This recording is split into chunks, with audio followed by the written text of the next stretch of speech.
एक बिना एकता संगठन नहीं टके, नहीं चालू नहीं रह सकता।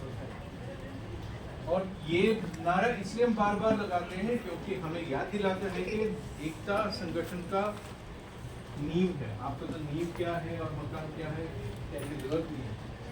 आप कितने हजारों नींव डाले हुए हैं और अपने संगठन का भी नींव डाले हैं, और आपसे ज्यादा कोई नहीं जानते कि एकता सबसे अहम मुद्दा है। लेकिन हम बार बार इसलिए लगाते हैं क्योंकि एकता के खिलाफ काफी ताकतें हैं। सही है ना? एकता ना हो इसलिए काफी सामाजिक राजनैतिक ताकतें हमारे खिलाफ काम करते हैं। मुझे संवाद करना था उसके बारे में। कौन सी ताकत, कौन सी ऐसा चीज है तो हमारी एकता के खिलाफ काम करते हैं और हमारा एकता को तोड़ने के लिए कोशिश कर रहे हैं? कोई भी कह सकते हैं? बड़े बड़े बिल्डर कंपनियां और जो राजनीतिक सलाहकार। मेरी हिंदी मुझे अच्छी तरह से लिखना नहीं आता, लेकिन हंस सकते हो। कभी गुजराती आ जाएंगे। यही है ना जी? नहीं, जा ये है।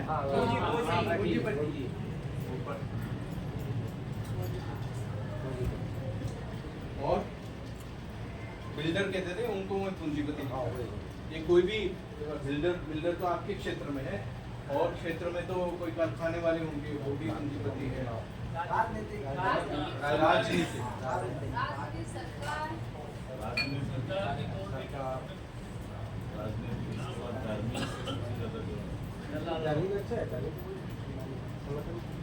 ठीक है। हाँ, दलाल।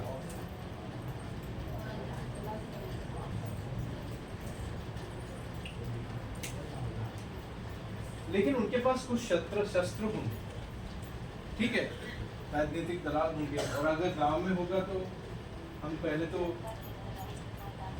बनाए थे यादी कि जो लोग जमीन और पानी और सबके ऊपर कब्जा रख के जो बाकी सबों को दमन करते हैं, उन लोगों के बारे में बात की। ये सब लोग क्या शस्त्र खेलते हैं, हमारे क्या शस्त्र का इस्तेमाल करते हैं? पूंजीपति लोग क्या करते हैं? राजनीतिक दलाल क्या करते हैं? क्या हथियार होता है? क्या हथियार है उनके पास? क्या करते हैं? और हमारे संगठन के संदर्भ में भी ही सोच सकते हैं, और समाज में भी ऐसे ताकतें हैं। पहले हमने बोला ना, वो डर, खौफ जो हमारे दिमाग में भर देते हैं, उसके साथ साथ आजकल पिछले काफी सालों से जहर भी बढ़ते हैं। कौन सी जहर? नफरत के। सही है ना? वो ऐसे है, ये लोग ऐसे हैं, उनको मारना, पीटना, इनको ये देश से निकालना, ये कोई भी हो सकता है। आज तो कोई एक कौम के लोग होंगे, कल और कोई कौम के लोग होंगे। जहर बढ़ते हैं। इसलिए मैं कहता हूँ एकता तोड़ने के लिए तो मेरे ख्याल से आपने शायद बोले नहीं है, मैं ऐसा बोलता हूँ और आप इसका विरोध भी कर सकते हैं, जाति का इस्तेमाल करते। कोई किसी का विरोध? मेरे ख्याल से सबसे बड़ा जो शस्त्र जो हथियार है जाति। सही है ना? सबसे आसान तरीका सदियों से चलता है। हाँ, करीब 3-4 हजार सदियों से चलता है, खास करके पिछले 1000-1500 साल से तो बहुत ज्यादा मजबूत हो गया है। और ऐसी चीज है जाति। पहले आपका पहचान क्या होता है? हाँ, जाति का पहचान होता है। आप कोई पहचान के बारे में पूछे, आज तो आप कहते हैं हम मजदूर हैं, ये अलग बात है, ये आपका लंबा सफर के बाद। लेकिन आप एक अरवल्ली संगठन, अरवल्ली जो सुरक्षा संघ है, वो अपने एक किला बना के रखा है। राजस्थान किलों का राज्य है, एक किला बना के रखा है। इसमें इसलिए आपको कोई आपके सामने कोई अटैक करेगा, हमला करेगा तो आप उसको रोक सकते। मजबूत किला है।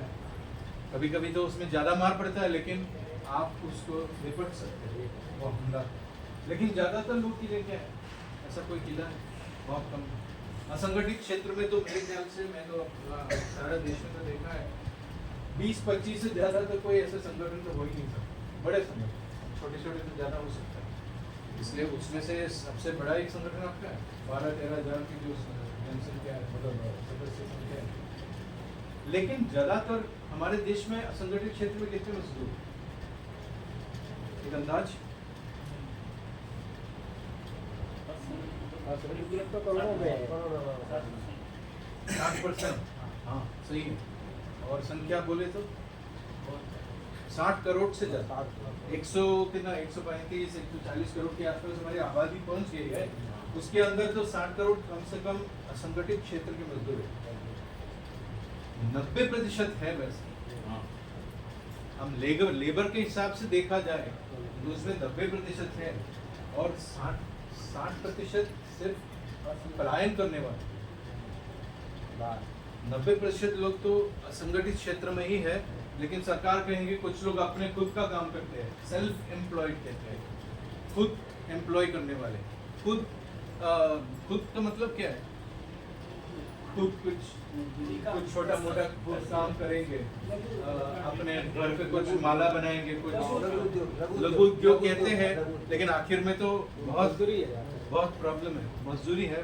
और कुछ लोग शायद अच्छे आर्थिक तरीके से अच्छा होगा, लेकिन ज़्यादातर ये 90% में से उनके 90% लोग तो बिल्कुल गरीबी में है।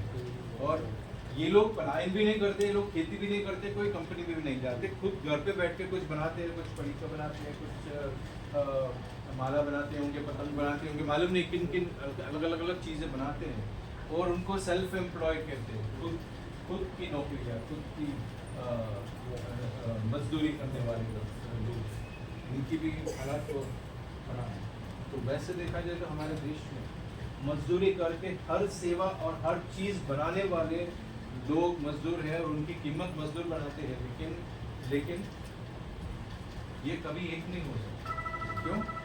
ये बहुत बढ़िया जाति का, और ये सब लोग जानते हैं, फिर भी उसके बारे में हम गौर करते हैं। हमारे जो प्लानिंग आयोजन जब करते हैं तो हम कभी सोचते हैं इस जाति को कैसे हम तोड़ें। कम सोचते हैं, आप सोचते होंगे मुझे मालूम नहीं, लेकिन आप अपने प्लानिंग अब आप 5 बजे से जो कसरत करेंगे उसमें तो शायद आप कह सकते हो हम ये करते हैं वो करते हैं। लेकिन मुझे ऐसा लगा, मैं काफ़ी जगहों पे घूमने गया, ये जाति जो हज़ारों सालों से चलता आया है, और जिस हथियार को लोग इस्तेमाल करते हैं, जिस हथियार से ये जो 90% लोग जो मजदूर हैं, ये अपने पहचान मजदूर के पहचान नहीं कर सकते, लेकिन पहचान कर सकते हम दलित है, हम और दलित के अंदर फिर 1000 जाति होंगे, और आदिवासी के अंदर 1000 ट्राइब होंगे, और ओबीसी के अंदर तो उससे ज़्यादा जातियाँ होंगे, बटे हुए। इसलिए हमें नारा जोर से लगाना पड़ता है, मजदूर एकता जिंदाबाद। ये हमारी ख्वाहिश है, हमारी इच्छा है कि सब मजदूर एक दिन एक हो जाए और अपना पहचान मजदूर का हो जाए। इसलिए हम नारा लगाते हैं, इसलिए हम सिर्फ हमारे जोश के लिए नहीं, हमारे भविष्य के लिए हम नारा लगाते हैं। क्योंकि ये संघ एक छोटा सा किला बनाए हैं, हम ऐसा चाहते हैं कि वो किले की जरूरत ना पड़े, कोई हमला ना कर पाए, क्योंकि हम बहुमत है, हम मजदूर हैं। वो पहचान के लिए हम ये नारा लगाते हैं, और ये नारा लगाते हुए हमें याद दिलाता है कि ये जाति प्रथा है, ये जो वर्ण व्यवस्था है, जो हमें बांटा है छोटी जातियों में, और उन जातियों में तो उसी जाति के अंदर, और उन जातियों में फिर आजकल क्या फैशन है मालूम है? उस जाति का गौरव, गरिमा, गौरव, गर्व से कहो जो भी, और सिर्फ हिंदू है ऐसा नहीं है, गर्व से कहो हम XYZ जाति का, और हर जाति का एक कहानी भी सुनाते हैं। आप राज करते थे एक जमाने में, लेकिन वो लोग आए बाहर से और आपको राज में से हटा दिया, लेकिन हम जानते हैं कि हजारों सालों से ये चल रहा है, किसी ने हटाया नहीं किसी को, चल रहा है, उसी जातियों को नीचे दबा के रख के वो चलाया है। लेकिन उससे हमारा ध्यान हटा के हमें सिखाते हैं कि आप लोग राज करते थे और आपको किसी और ने आके हटाया है। और हमारे दिल में क्या होता है, हमारा मजदूर, एक मजदूर का पहचान की वजह उसकी जगह पे किसी और के लिए नफरत पैदा करता है, और वो नफरत फिर मजदूर के पहचान से हमें दूर ले जाता है। सही है कि नहीं? अगर सही है नहीं है तो बोलिए, क्योंकि मैं कह रहा हूँ अभी सही है। मौजूदा राजनैतिक एक हथियार है जो जाति से लेके और धर्म से लेके जुड़ा हुआ है। जाति और धर्म पे हम आए नहीं है, लेकिन अभी आपको बोलने की जरूरत नहीं है। धर्म भी लोगों को बांटते हैं। हर धर्म के अंदर जो लोग हैं, यही लोग, ये मालिक लोग, ये जो पूंजीपति लोग पीछे बैठ के धर्म का भी, गुजरात में दोहरी संचार कहते हैं, हिंदी में क्या कहते हैं, दोहरी संचार करते हैं, इस्तेमाल करते हैं। अपने जो रस्सी क्या कहते हैं, कठपुतली को खिलाते हैं, नचाते हैं, कठपुतली को नचाते हैं। मजदूर एकता जिंदाबाद, अगर ये नारा सार्थक बनाना है तो मुझे लगता है कि उसके सामने हमारा पोजीशन, हमारा स्थान, और उसको निपटने के लिए, उसका वो हमले के सामने खड़ा रहने के लिए हमारी व्यूहरचना होनी चाहिए। अगर आप बैठेंगे 5 बजे के बाद और कल, तो मुझे लगता है कि आपको शायद इसके बारे में सोचना होगा। और जो भी सोचा है अभी तक वो तो लिख सकते हो, अगर नहीं सोचा है कुछ चीज़ तो वो बिल्कुल सोचना जरूरी है। क्योंकि जब तक इस जाति का जो भूत है, इस जाति को हम दूर ना करें, तब तक हमारा पहचान कभी मजबूत नहीं होगा। मजदूर की जो पहचान है वो मजबूत होना बिल्कुल मुश्किल है। तो आप अपने हिसाब से सोचिए, हम किन किन चीज़ों में बटेंगे, किन किन जातियों में बटेंगे, और किन किन धर्मों में, और इन चीज़ों को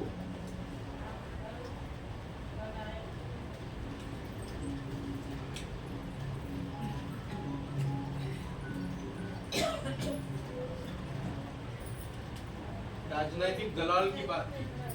ये राजनीतिक दलाल सिर्फ पैसे के लिए नहीं है, सिर्फ इसका एक चीज है पैसे। जो भ्रष्टाचार की बात आपने की, सही है, भ्रष्टाचार करते हैं, लेकिन किस वजह से करते हैं? ये कर सकते हैं जब लोग मजबूर हैं। जब लोग मजबूर हैं, हम मजबूर कैसे करते हैं लोगों को? वर्ण व्यवस्था से मजबूर करते हैं, और भी चीजें हैं, उस पर हम आएंगे। लेकिन आप इसके बारे में क्या सोचते हैं? आप में से कोई कह सकते हैं? क्योंकि अपने गांव में सिर्फ मजदूरी या वेतन की बात नहीं है संगठन। इस संगठन तो काफी और चीजों के बारे में बात करते हैं। लेकिन आप मानते हो कि मजदूर पहचान के लिए, मजदूर का जो पहचान है, उसके लिए जाति क्या नुकसान करते हैं, और किस तरह से मजदूर का पहचान ना होने के लिए इस हथियार को इस्तेमाल करते हैं? इसके बारे में आपको क्या राय है? 2-3 लोग कह सकते हैं, और उसके बाद में महिलाओं के बारे में बात करूँगा, क्योंकि समाज के अंदर 2 चीज़ हमको पीछे रखते हैं। एक है जाति, दूसरा है पुरुष प्रधान समाज। इसका मतलब है कि आप पुरुष कोई खराब है ऐसा नहीं, लेकिन एक व्यवस्था है। इस व्यवस्था में पुरुष और स्त्री दोनों उससे दबे हुए। पुरुष प्रधान विचार का मतलब क्या है कि पुरुष को ऐसा सोचना पड़ता है कि मुझे महिलाओं को संभालना पड़ेगा, मैं महिला से उनकी जिम्मेदारी भी मेरी है, और ये मेरे अमानत है, और मुझे उनको रखना होगा। और मुझे उनको सुरक्षा देना होगा। मैं पॉजिटिव कह रहा हूँ, नकारात्मक चीज़ों को कह रहा हूँ, उसका नकारात्मक भी है। महिला तो मेरे सामने नहीं बोलनी चाहिए, महिला मेरी शर्म रखनी चाहिए, उनकी मर्यादा में रहनी चाहिए।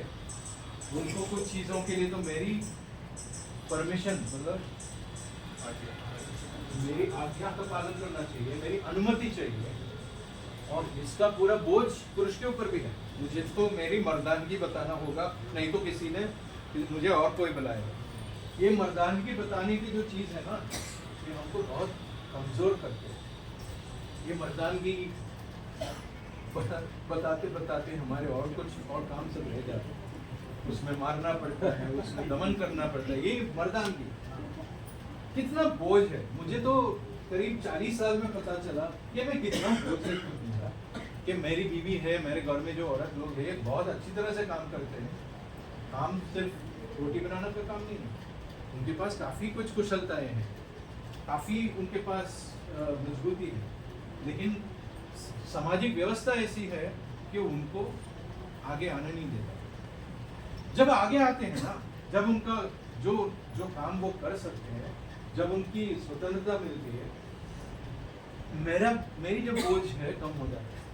पहले तो मैं ये मुझ में तेल लगा के ऐसा करके घूमता था मेरी मर्दानगी दिखाने के लिए, मैं कितना काबिल हूँ, मैं इनका ये मेरे घर के सब औरतों के मुझे संभालना पड़ता है, मैं खुद कमाता हूँ, मैं ये करता हूँ, मैं वो करता हूँ। मर्दानगी के बोझ हमारी एकता, हमारी जो सक्षमताएं को खत्म कर देते हैं। इसके बारे में हम कभी बाद में बात करेंगे, आप नोट करके रखिए। अगर मुझसे आप सहमत ना हो तो आप वो भी लिख सकते हो। अभी उसके लंबी चर्चा नहीं करेंगे, लेकिन आप नोट कर सकते हो।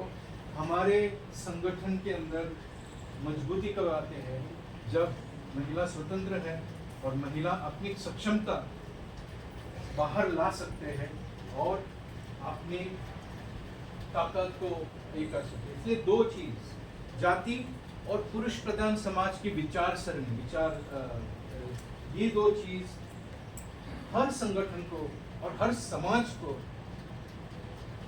पीछे रखते हैं। पिछड़े हुए समाज क्यों कहते हैं? सब लोग पिछड़े हैं, जो ऊपर बैठते हैं वो लोग भी, क्योंकि ये लोग जाति में मानते हैं और जाति का दमनकारी प्रवृत्ति ये लोग भी करते हैं, और पुरुष प्रधान समाज के अंदर सब लोग मानते हैं।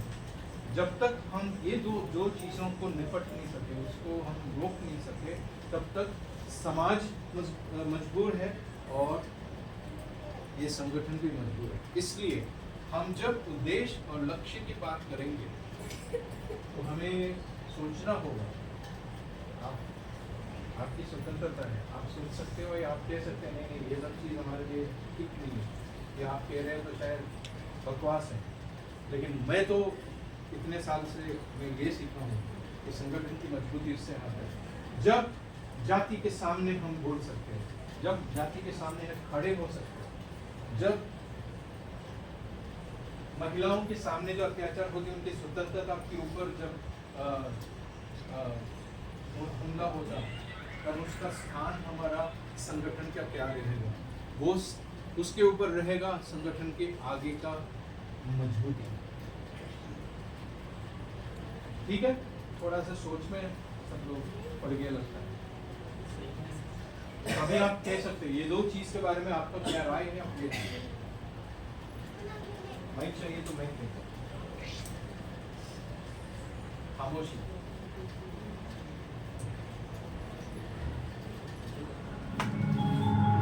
Your Zoom rocker is ready to pair. The wireless device is ready to be paired. तो अभी दो सवाल हैं पीछे वाले साथियों की सुना आपने। तो सवाल ये है कि हम सब जो है वो ये जो पूरी व्यवस्था है, क्या सवाल क्या है वो? हाँ, तो जो प्रसाद जी ने बताया कि जो जाति व्यवस्था है किसी भी समाज के पिछड़े होने के पीछे सबसे बड़ा जो कारण है, पहला कारण है जाति धर्म, दूसरा है महिलाओं का उत्पीड़न या कहें कि पुरुष प्रधान समाज, जो मर्दानगी को जो साबित करने वाली बात है कि मैं मर्द हूँ, ये महिला है और ये दूसरा स्थान है, पहला स्थान मेरा है। तो ये जो व्यवस्था है ये समाज को, किसी भी वर्ग को पीछे रखने में महत्वपूर्ण भूमिका निभा रहा है। तो इस बारे में आप सहमत भी हो सकते हैं, हो सकता है कि आप असहमत भी हो। तो जो आपके जो विचार है वो क्या है, वो आप रख सकते हैं। हम तो है ही है, लेकिन हम तो है ही है, लेकिन इनको भी आगे बढ़े। इनको किनको? हाँ, तो महिला बोलिए। क्योंकि आप बोलते जैसे ये बोलेंगे, अरे नहीं, हमें बातें हम करेंगे, ऐसा कुछ नहीं। इनको भी बोलने की मौका दो। तो जब हम इनको बोल रहे हैं तब, क्योंकि अभी दो बातें हो रही है, जाति की बात भी हो रही है और महिला पुरुष की बात भी हो रही है। आप क्या ये कहना चाहते हैं कि जो प्रसाद भाई कह रहे हैं वो ठीक बात है और हम मौका नहीं देते महिलाओं को? हाँ, वो जहाँ बोलते हैं मेरा अपन डाल देते हैं, अपन रोक देते हैं, दबा देते ये हैं। मानना ये है, बात ये है, आपका क्या मानना है उसमें? आप इसमें ये मानना है कि महिला को भी बोलने देना दो चाहिए। बात है, हाँ। जाति और ये दोनों में क्या है? आप बोलो अपने। महिला को अपना स्थान देना चाहिए। महिला को तो अपन मौका ही नहीं दे रहे। यहाँ से कोई कॉल सर महिला पुरुष असमानता का होना, दोनों का बराबरी का उनको बोलने दो। भैया कह रहे थे महिला को आगे आना चाहिए, ये कह रहे थे कि लेकिन आगे आने के लिए कौन देगा? समय मौका देंगे तभी पुरुष प्रधान। अगर कोई है अच्छी जागरूक महिला है, अगर वो जा रही है, अगर वो जागरूक परिवार अभी तो आपका संगठन से जुड़े, लेकिन वो अपने जो गांव में बैठे हुए व्यक्ति समझते क्यों नहीं पंचायत में जाएगी क्यों जा रही है, तो वहाँ पे रोक-टोक होगा कि तो घंटे कमेटी होते हैं, वो अपने को महिला को चुप रखते हैं। तो गाँव में कितने दबाया तो पुरुष प्रधान से ही जाता है, पहले दबाया घूंघट पड़ता है, अगर घूंघट सही से नहीं निकालेंगे तो बोलेंगे आगे लाड़ी गांव में जा रही थी, खुली जा रही थी, उसने सिर पे ओढ़ा हुआ नहीं था, तो वहीं रोका हुआ है समाज को।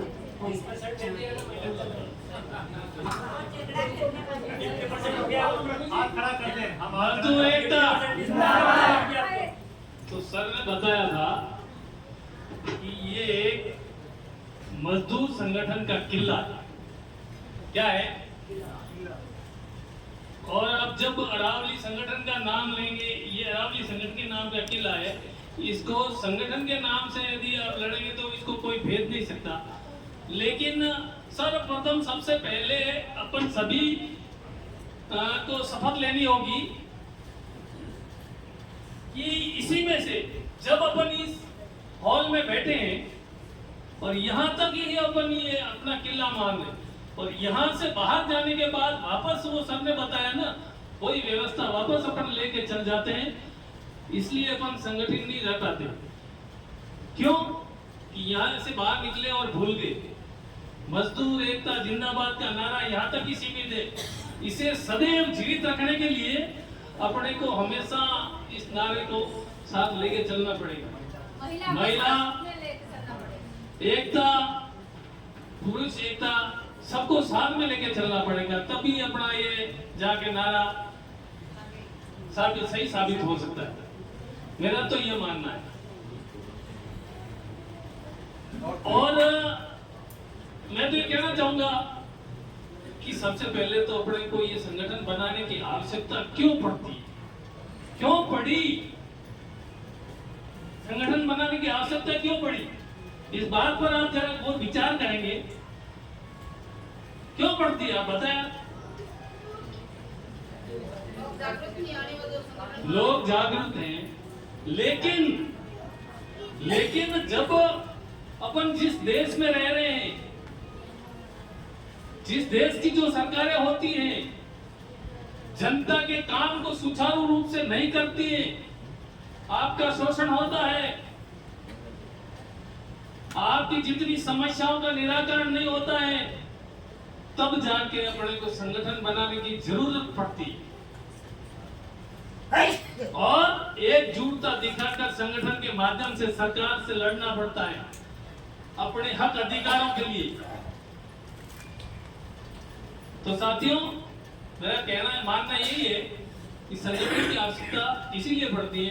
बाकी विश्व में ऐसे कई देश भी हैं जहां पर संगठन नाम का कोई चीज नहीं है, वहां की सरकारें अपने आप ही सब काम हो जाते हैं, किसी कर्मचारी को बोल दो। लेकिन यहाँ तो देश में भ्रष्टाचार ही भ्रष्टाचार पनपता जाता है और यहाँ का मजदूर वर्ग शोषित हो जाता है। आपने बताया पूंजीपति, उद्योगपति, क्या होता है? चुनाव आते हैं, जब यही पूंजीपति उद्योगपति राजनीतिक पार्टियों को चंदा देते हैं चुनाव लड़ने के लिए और फिर अपने को अपना शोषण करते हैं, वो अपना शोषण करते हैं। तो मेरा जाति और महिला के मुद्दे पर यही मानना है कि अपन सब एक होके एक रूपता दिखाएंगे तो ही अपन आगे बढ़ेंगे। एकता संगठन में शक्ति है, यही मानना है मेरा। अगर महिला सशक्त हो जाए और महिला को सरकार बोलती है महिला को सशक्त भी कर दिया और उनको अधिकार पावर भी दे दिया, लेकिन अभी तक कब महिला को कौन सा पावर नहीं, कौन सी सशक्त। हाँ, वहाँ से बोल रहे थे पहले प्रभु जी पूरी बात सुनो। सशक्त कौन सी सशक्त महिला होगी? सही बात मेरे कहने को कह दिया ऐसा है, महिला पुरुष दोनों का हक अधिकार की लड़ाई होती है तो दोनों का बराबरी के दर्शा देना चाहिए। सरकार कहना है कि इसमें पुरुष प्रधान, तो पुरुष प्रधान व्यवस्था है जो सामाजिक व्यवस्था उसको उससे हट करके देखना है, महिला को साथ लेकर के निकलना, ये कहना है। पहले कुछ और बोल रहे थे। हाँ, आरक्षण तो है, सरकार ने दे रखा 30%, 50%, 50% दे दिया है। अब तो महिला को आगे बढ़ना चाहिए। पुरुष कोई हारे हाथ थोड़ी कर रहा है, आपको आगे आना चाहिए ना, जैसे करनी चाहिए, आगे आनी चाहिए। महिला को आरक्षण दे रखा है, आना चाहिए, होना चाहिए। पुरुष प्रधान की बात कर रहा हूँ मैं ना, पुरुष को महिला को आगे आइए। बोलना चाहते हैं इनके बात पे।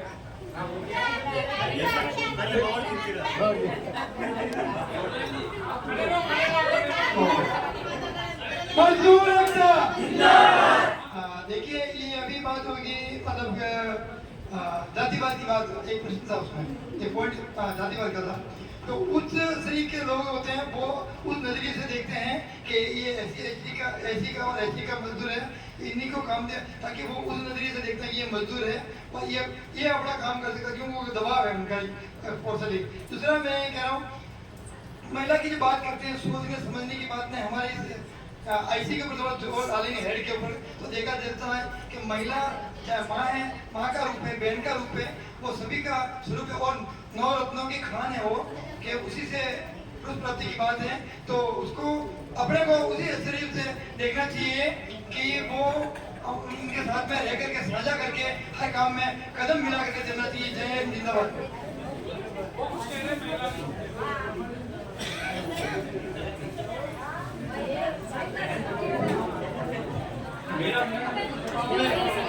मजदूर एकता, हम सब मैं ये कह रहा हूँ कि सरकार ने अधिकार दे दिया कुर्सी पर बैठने का, राजम पे बैठने का, अपन यहाँ एक, लेकिन समाज की तरफ से रोक है, समाज की तरफ से।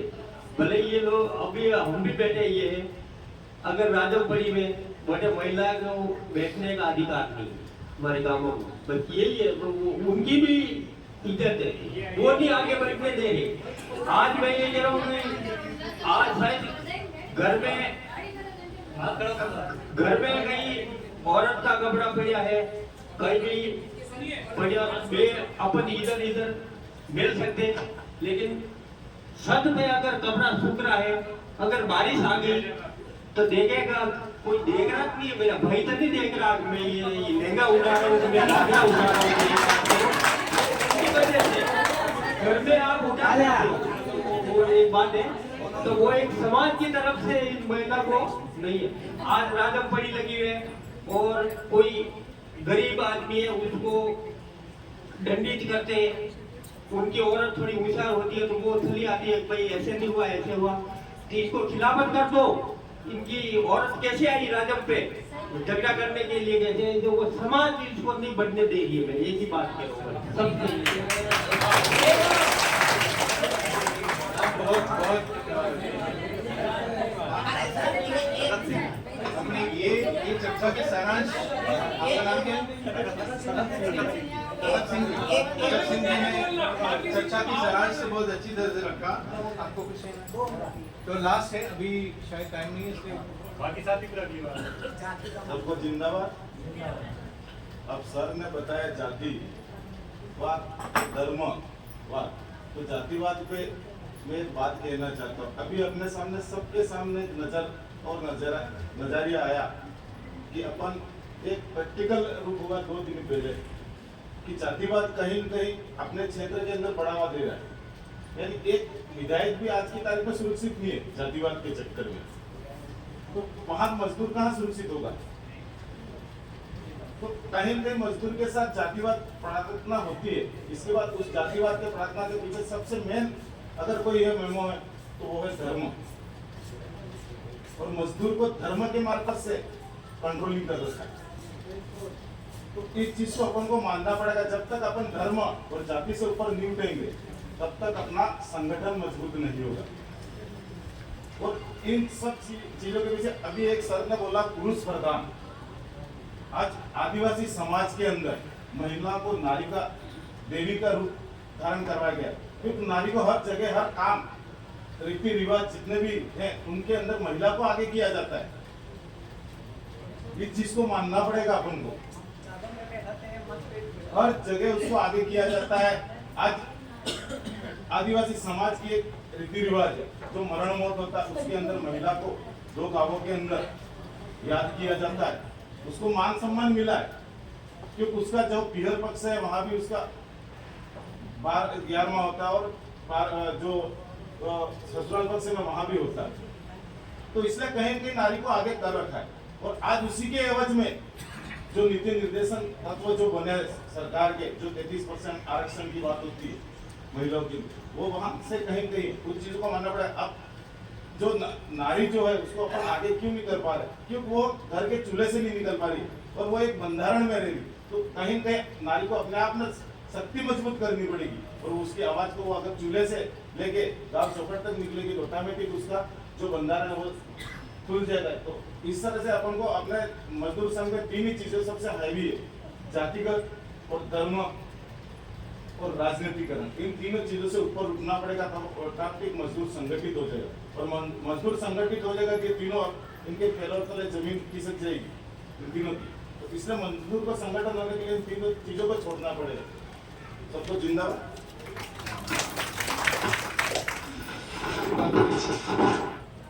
आपकी बात को थोड़ा पलट रहा हूँ।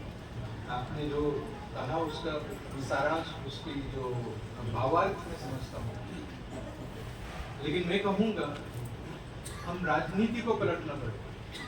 हम राजनीति से दूर नहीं रह सकते, उसमें ज्यादा चर्चा करेंगे राजनीतिक, क्योंकि जो भी हम अभी बात कर रहे हैं ना वो राजनीति है। हमको ऐसा समझाया गया कि राजनीति मतलब जो इलेक्शन, वो चुटनी मतलब क्या कहते हैं, चुनाव होगा, चुनाव में कुछ लोगों को उसमें ज्यादा पैसा और दारू और सब चीज बनेगा, और उसके बाद कोई लोग आगे आएंगे। ये लोग भी ज्यादातर तो करोड़पति होते हैं जो आते हैं, करीब 60% लोग तो करोड़पति होते हैं जो लोग MLA MP बनते हैं, और यही लोग आते हैं और यही लोग हमारे बात करने वाले हैं। इस लोकशाही में, इस जनतंत्र में बात करने वाले हैं पूंजीपति। ज्यादातर लोग, आप उसका डेटा है, अभी काफी सूचना तो मिली है, आप इंटरनेट पर जाओगे और एक संस्था है वो भूल गया सुना, ये लोग हर साल चुनाव से पहले और चुनाव के बाद भी, पहले तो चुनाव में जो लोग चुनाव लड़ते हैं उनके बारे में, उनके कितने पैसे हैं, उनके सामने कितने केस है, सोशल मीडिया, हाँ मीडिया पे ये लोग डालते हैं। एक संस्था है उनका नाम ADR, association for democratic reforms. लोकशाही सुधारना के लिए जो संस्था है उसका मतलब है, इस एरिया का मतलब वही है। तो ये इसमें पता चलता है कि ज्यादातर लोग करीब 40% से ज्यादा करोड़पति हैं और बहुमत है। तो ये लोग क्या बोलेंगे? और हमारे ही जाति में से जो लोग जाते ना, काफी लोग, ये लोग भी करोड़पति बन गए। ठीक है, तो मेरा कहने का मतलब था, राजनीति मजदूर संगठन से अलग नहीं है। हम कहेंगे मजदूर की राजनीति क्या है। ये लोग क्या मजदूरी राजनीति करते हैं हम जानते हैं। ये राजनीतिक दलाल और राजनीति में जो लोग चुनाव जीत के जो आते हैं, हमारे जनप्रतिनिधि, ये लोग क्या मजदूर की बात करते हैं। पिछले काफी सालों से 10 साल के अंदर कायदा कानून है वो बदल गया है। जो लेबर कोड की बात करते हैं, अगर संतुष्टि होते तो ज्यादा अच्छी तरह से हमको समझाते। तो जो लेबर कोड कहते हैं, जिसमें पहला हम समझते थे कि 8 घंटे काम करना और उसके लिए न्यूनतम वेतन देना। न्यूनतम वेतन ही इतना कम है, लेकिन वो कम से कम वो देना चाहिए, वो हमारा कानून था। अब तो उसको बढ़ा के तो 12 घंटे करने में तो कोई, अभी वैसे ही हो गया, कोई हड़ताल कुछ नहीं हुआ कुछ इधर उधर कुछ हुआ, लेकिन 12 घंटे कर दिए और 4 घंटा और करते हैं। और ऐसा मानने में आता है कि उनका 4 घंटे का ओवर टाइम मिलेगा। ओवर टाइम नहीं देते। एक बार तो 12 घंटे कर दिए, उसमें तो कुछ इतना रकम 200-300 रुपये ज़्यादा देते हैं। जो कंपनी में जाते हैं, आपको उन लोगों को पता होगा। बांधकाम मतलब यहाँ निर्माण मजदूरों का मालूम नहीं आपको क्या है, लेकिन शायद 8 घंटे से ज़्यादा आप काम करते होंगे। उसके लिए तो कैसे गिनती करते हैं ये आपको ज़्यादा मालूम है। लेकिन मेरे कहने के मतलब है, ये जो लेबर कोड बदला, 12 घंटा बना दिया। और पहले क्या था कि किसी कंपनी से किसी को अन्यायी तरीके से उनकी नौकरी खत्म कर दिया या निकाल दिया कंपनी से, तो केस कर सकता था। आज भी कर सकते हैं, लेकिन इसमें सालों लग जाते हैं। और उसमें आजकल तो ऐसा जजमेंट आता है तो मजदूरों के तरफ नहीं होगा। सही है ना? तो ये सब पॉलिटिक्स है, राजनीति है। हम राजनीति से अलग नहीं रह सकते। कहने का मतलब क्या है? राजनीति से अलग, और ये राजनीति किस पर आधारित है? जाति। इसलिए मैं कह रहा हूं, आप देखिए कि ज्यादातर मजदूर, ये जो 60 करोड़ लोग हैं या 70-80 करोड़ जो लोग हैं, शायद 90% लोग हैं, ये कौन सी जाति है? SC/ST। करीब 90% SC/ST के लोग तो मजदूर हैं। कुछ लोग के पास जमीन होंगे, कुछ लोग तो आरक्षण की वजह से उनकी नौकरी मिली होगी, क्योंकि वो शिक्षा ले पाई, इसलिए उनकी नौकरी मिल गई होगी। लेकिन ये 10% से ही कम। सही है ना? तो बाकी सब लोग मजदूर है, खेत मजदूर होते हैं। ज्यादातर खेत मजदूर थे दलित, लेकिन आज ज्यादातर लोग पलायन करते हैं अलग अलग कारण से। एक गांव में रहना मुश्किल हो गया, खेती तो खत्म होता जा रहा है, और जो खेती पहले जो करता था उसमें फर्क आ जाता है। जमींदार लोग शायद लीज पे देते हैं, मतलब कभी जमीन है ना, कोई कंपनी को दे देते। काफी जगह, गुजरात में काफी जगहों पे ऐसा है। मजदूर को 8 महीना काम करना पड़ता था। 8 महीना बाहर जाके काम करना पड़ता है। पलायन इतना बढ़ गया है, और हम ऐसा समझते हैं कि शायद एक कुदरती प्रक्रिया है। ये कुदरती नहीं है, ये जानबूझ के लोगों को पलायन करना पड़ता है, करवा रहे हैं। क्यों?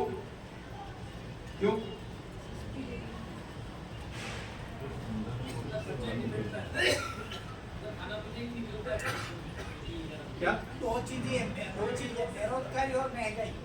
बेरोजगारी, महंगाई, लेकिन पलायन क्यों करना पड़ता है? करना पड़ता है क्यों मालूम है, लेकिन क्यों करवाते हैं? सर, अपने स्थानीय लेवल पे काम धंधा नहीं मिलता है, उसको अपने जिलों को चलाने के लिए दूसरी जगह प्लान करना पड़ता है। ये करना पड़ता है, लेकिन ये करवाते कौन? ये व्यवस्था है ना, लेकिन यहाँ पे काम नहीं मिल पाना, तो ये तो ये लोग जाते हैं, काम नहीं मिल पाते हैं, हाँ। लेकिन खेती वैसे तो देश में तो खेती चल रहा है, सबको खाने के लिए अनाज है और एक्सपोर्ट कर रहे हैं। आज चावल एक्सपोर्ट कर रहे हैं, गेहूं का एक्सपोर्ट थोड़ा कम हो गया पिछले 4-5 साल से कि एक्सपोर्ट नहीं है शायद, थोड़ा प्रॉब्लम हो गया इसलिए पंजाब हरियाणा वगैरह में थोड़ा कम हो गया, ये इनका भी प्रॉब्लम है इसलिए कम हो गया, नहीं तो चल रहा है, मजदूरों की जरूरत नहीं है, उसमें भी मशीन आ गया है, हार्वेस्टर आ गया है और ट्रैक्टर और हार्वेस्टर दोनों से काफी कम चलता है, खेती की तरीका भी बदल गया, वो पूंजीवादी खेती शुरू हो गया है काफी जगहों। और दूसरी बात, मौसम बदल रहा है, मैं कोई कविता के तरीके से नहीं, मौसम बदल रहा मतलब जलवायु परिवर्तन कहते हैं यूपी और हिंदी में, जलवायु परिवर्तन हो रहा है। क्यों? पूंजीपति लोग इतने ज्यादा उद्योग करते हैं, उसमें प्रोडक्शन इतना ज्यादा करते हैं, मार्केट के लिए, बाजार के लिए, कुछ 10-15% लोगों की जो जीवन शैली इतना ज्यादा हो गया है कि उनके पास 4-5-10 गाड़ियां होती हैं और पानी जितना चाहिए उतना इस्तेमाल कर सकते हैं। एसी तो 15-20, एक घर में तो 15-20 एसी होते हैं, ये लगातार 24 घंटे चलाते रहते हैं और पानी इतना ज्यादा उसका वेस्ट करते हैं अपने घर के आसपास, इतने काफी एकड़ों में तो करते हैं। और अमेरिका, यूरोप, इंडिया में 10% लोग, 10-15% लोग, अमेरिका, यूरोप, सब जगहों पे इतना ज्यादा ऊर्जा के इस्तेमाल करते हैं, इलेक्ट्रिसिटी मतलब बिजली के इस्तेमाल इतना ज्यादा होता है। ये कैसा होता है? कोयला जलाते हैं, पेट्रोल डीजल जलाते हैं, उससे जो धुआं जाता है, धुआं क्या कहते हैं उसको, धुआं जो जाता है वो पिछले पोल्यूशन भी होता है। इतने सदियों, 1 या 2 सदी से जितना औद्योगिक जो क्रांति हुई है उसके वजह से हमारे पर्यावरण में इतना ज्यादा नुकसान हुआ है और हमारी औसत गर्मी, टेम्परेचर, तापमान, औसत तापमान बढ़ गया है और बढ़ता रहा है। और ये वैज्ञानिक लोग तो समझते हैं और हर सरकार को चेतावनी दी है। और उसके वजह से क्या होता है कि हर जगह पे कभी बारिश ज्यादा गिरती है या बिल्कुल आते ही नहीं है, दुष्काल होते हैं, कभी बर्फ गिर जाता कच्चा, कभी बर्फ गिर जाते हैं। जहाँ पे बुंदेलखंड जैसा यूपी की जगहों पे तो बारिश इतनी ज्यादा होती है, वहाँ बाढ़ आ जाता है। ये जहाँ पे पानी बिल्कुल नहीं था वहाँ बाढ़ आ जाते हैं, लेकिन कोई फायदा नहीं, वो पानी चला जाता है और नुकसान करता है, जो भी खेती है वो नुकसान करके चला जाता है। इसलिए तापमान से, ये बढ़ते हुए तापमान से, जिसको जलवायु परिवर्तन कहते हैं, उसमें ज्यादा मैं नहीं कहूँगा, उससे पीड़ित कौन है? आखिर में तो खेती छोड़ के लोगों को जाना पड़ता है, वैसे भी जाना पड़ता था, गांव में रहना मुश्किल हो गया है। गांव के जो उसमें तबाही मचाते थे कुछ लोग और वहां अपने सुमान के बिना रहना पड़ता था, वो सब छोड़ के पलायन करते थे सुमान के लिए और अच्छी तरह से शायद जीने के लिए जो इच्छा है, वो तमन्ना है, वो पूरा करने के लिए। ये सब किस लिए? मैं कहता हूँ कि जाति इसमें बहुत बड़ा एक भाग है, वो बहुत बड़ा हथियार है। अगर जाति निर्मूलन करना शायद और 1 सदी लगेगा शायद, लेकिन उसके खिलाफ हम स्थान नहीं ले तो मजदूर संगठन कभी मजबूत नहीं हो पाए, उसके खिलाफ स्थान लेना ही होगा। इसलिए मैं पूछूंगा कल जब आप शाम को या कल सुबह में जब आप अपने हम कहाँ हैं, कहाँ जाना है, इसके बारे में आप ग्रुप में बैठेंगे, तब ये सवाल मैं पूछूंगा जाति के खिलाफ, जाति निर्मूलन के लिए। निर्मूलन मतलब बाबा साहब अम्बेडकर का एक बहुत बड़ा शब्द है, एनाइहिलेशन ऑफ कास्ट। उन्होंने ज़्यादा इंग्लिश में लिखते थे, बहुत बढ़िया लिखते थे।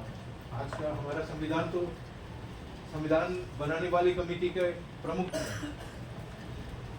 संविधान सभा के प्रमुख थे। उन्होंने बार बार कहा है जब तक जाति को निर्मूलन न करें, निर्मूलन का मतलब क्या है?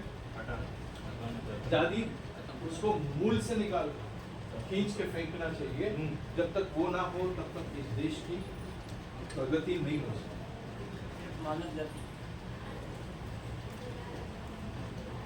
इसलिए इसका मतलब ये नहीं कि आज 24 घंटे में तो ये जाति निकलने वाले नहीं। और हम सब लोग कोई ना कोई जाति में रहते हैं। हमारे बाल बच्चों की शादी करना है, काफी कुछ मजबूरियां हैं, शादी करना होगा, समाज में रहना होगा। अगर समाज में नहीं रहा तो हमें कभी कभी समाज बाहर भी रखते हैं।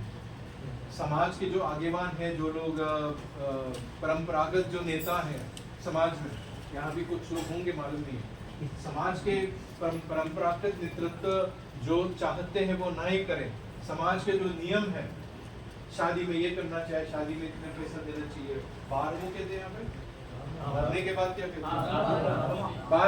बारहवां में तो इतना पैसा देना चाहिए, इसमें समाज को खिलाना चाहिए, इतना पैसा लगाना चाहिए, और अलग अलग है सब। और इसको इसके साथ शादी हो सकता है, इसके साथ नहीं शादी। अगर और कोई जाति से शादी किया तो उसको बाहर करें। और उसमें क्या है, बेटियों को अपनी अमानत मानते हैं। अपने जाति की बेटी और कोई जाति में गया तो खत्म। और वो फिर जो जिसको हम ऊंची जाति को कहते हैं, सवर्ण कहते हैं, कोई वहां की बेटी कोई दलित लेके आया या आदिवासी लेके आया या कोई ओबीसी में से किसी लेके आया, तब फिर प्रॉब्लम हो जाता है, मार डालते हैं।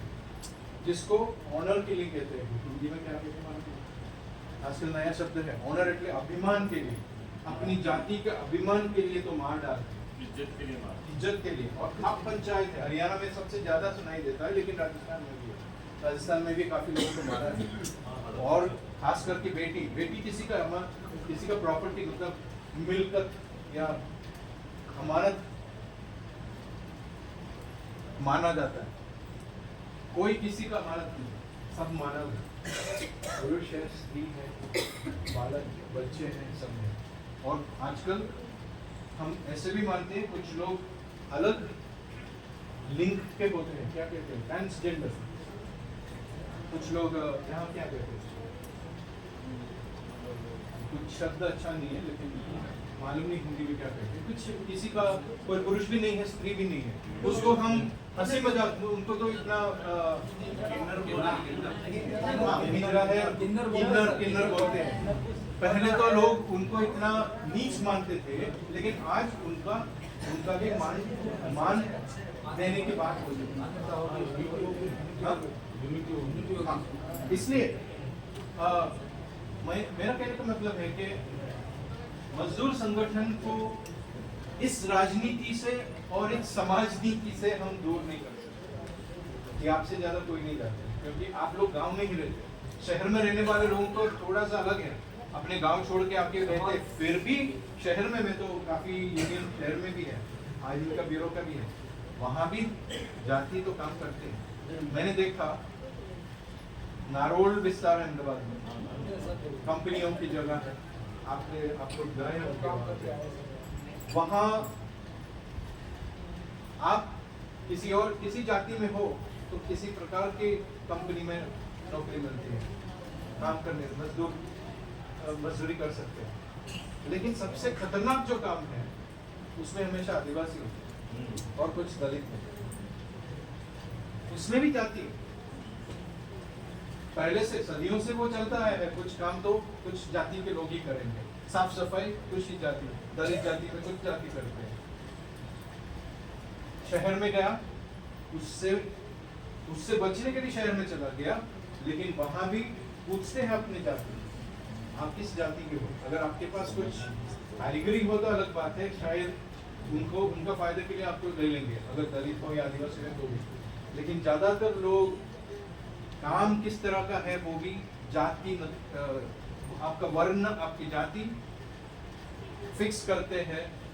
उससे तय हो जाता है कौन सी कंपनी में कौन सी नौकरी कौन कर सकते हैं।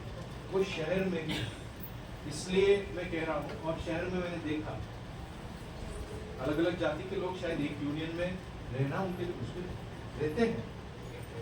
कुछ जाति के लोग ज्यादा बोलते हैं नेतृत्व में, कुछ जाति के लोग आते हैं, लेकिन दलित और आदिवासी लोग कम होते हैं। जहाँ पे निर्माण मजदूर जैसे हैं, जिसमें गुजरात में बांधकाम मजदूर कहते हैं, ये इसमें ज्यादातर दलित है, इसलिए दलित आगेवानी होते, दलित आगेवान आते हैं यूनियन में। लेकिन दूसरे यूनियन में शायद ओबीसी लोग होते हैं और जनरल लोग होते हैं, वहाँ पे आना बहुत मुश्किल है, क्योंकि यूनियन में भी जाती है, पलायन में भी जाती है।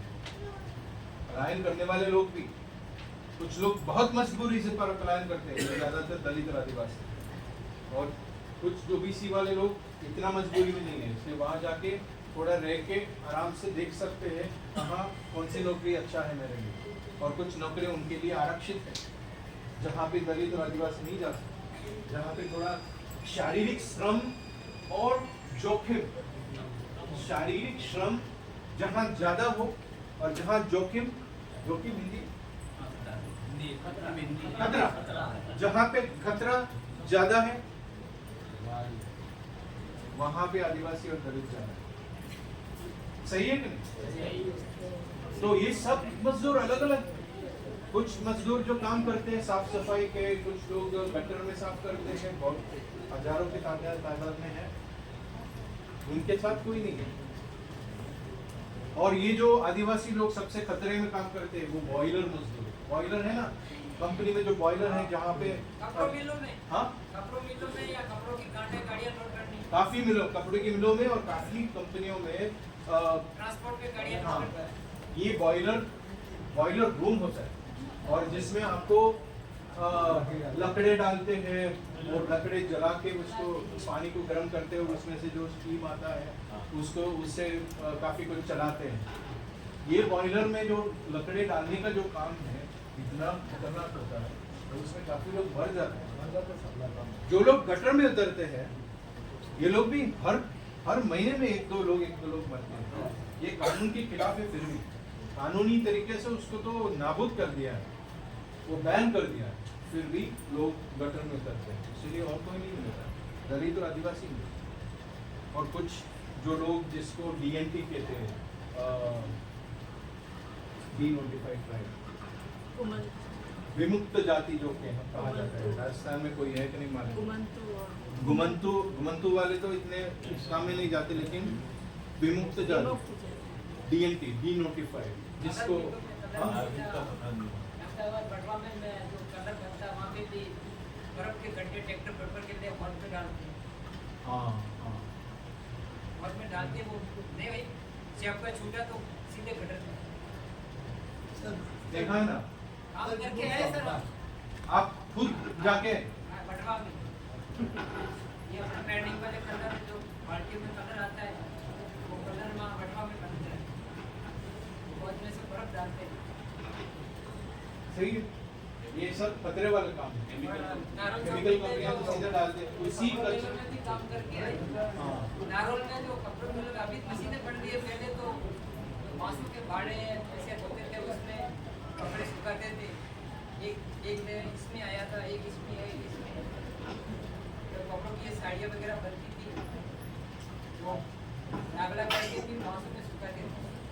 अभी सीधो मशीन में सूख के निकल जाता है, उस समय मशीनें नहीं थी, तो हम ऊपर डागले पे बड़ा बड़ा वो था, उसमें कपड़े आते थे और ऊपर से बैठे बैठे इसमें करके हवा से छूटते थे। और उससे काफी नुकसान भी होते हैं ना, सिलिकोसिस और कुछ पेन का उसका कलर के अंदर जाते हैं तो प्रॉब्लम। ये क्या होती थी सर? एक विमुक्त जाति के लिए थोड़ा हमारे समझाएं। विमुक्त जाति मतलब अभी हिंदी इसमें अहमदाबाद में एक जाति है छारा कर, किसी को पता है छारा? इसमें क्या था, जब अंग्रेज थे ना, तो ये लोग अंग्रेज लोग जब थे तब कुछ जातियों को चोर और क्रिमिनल जाति जाहिर किया था। क्या है, कुछ लोग तो क्या करते थे कि अंग्रेज लोग उनसे कुछ लगान वगैरह लेने के लिए कोशिश करते होंगे, या ये लोग तो दूर दूर रहते थे और कभी कभी ये लोग अंदर आके चोरी मतलब या चोरी भी करते थे शायद, मालूम नहीं है, और उनके पास कोई रास्ता नहीं था तो शायद चोरी भी करते थे, और अंग्रेज लोग उनको पकड़ने के लिए कोशिश करते थे तो उनके पकड़ में नहीं आ सकते थे, क्योंकि इनके पास ऐसे मतलब ये लोग दौड़ सकते थे, अपने जंगल में जाके छुप सकते थे, अलग अलग उनके पास हथियार थे, मतलब देशी हथियार थे, इसलिए अंग्रेज के हाथ में नहीं आते। सांसी जाती, राजस्थान में सांसी बोलते हैं। ये तो एक इस शब्द में जी बोले चोर तो अंग्रेज थे साहब, जो मैं बता अपना हमारे जो छीन लिए लोग के वो अपने बचाव के लिए। हाँ, तो अंग्रेज लोग क्या, सुनिए यहाँ राजस्थान में कौन है, क्या बोल रहे थे आप? कौन सी जाति बोल रहे हैं राजस्थान में? सासी।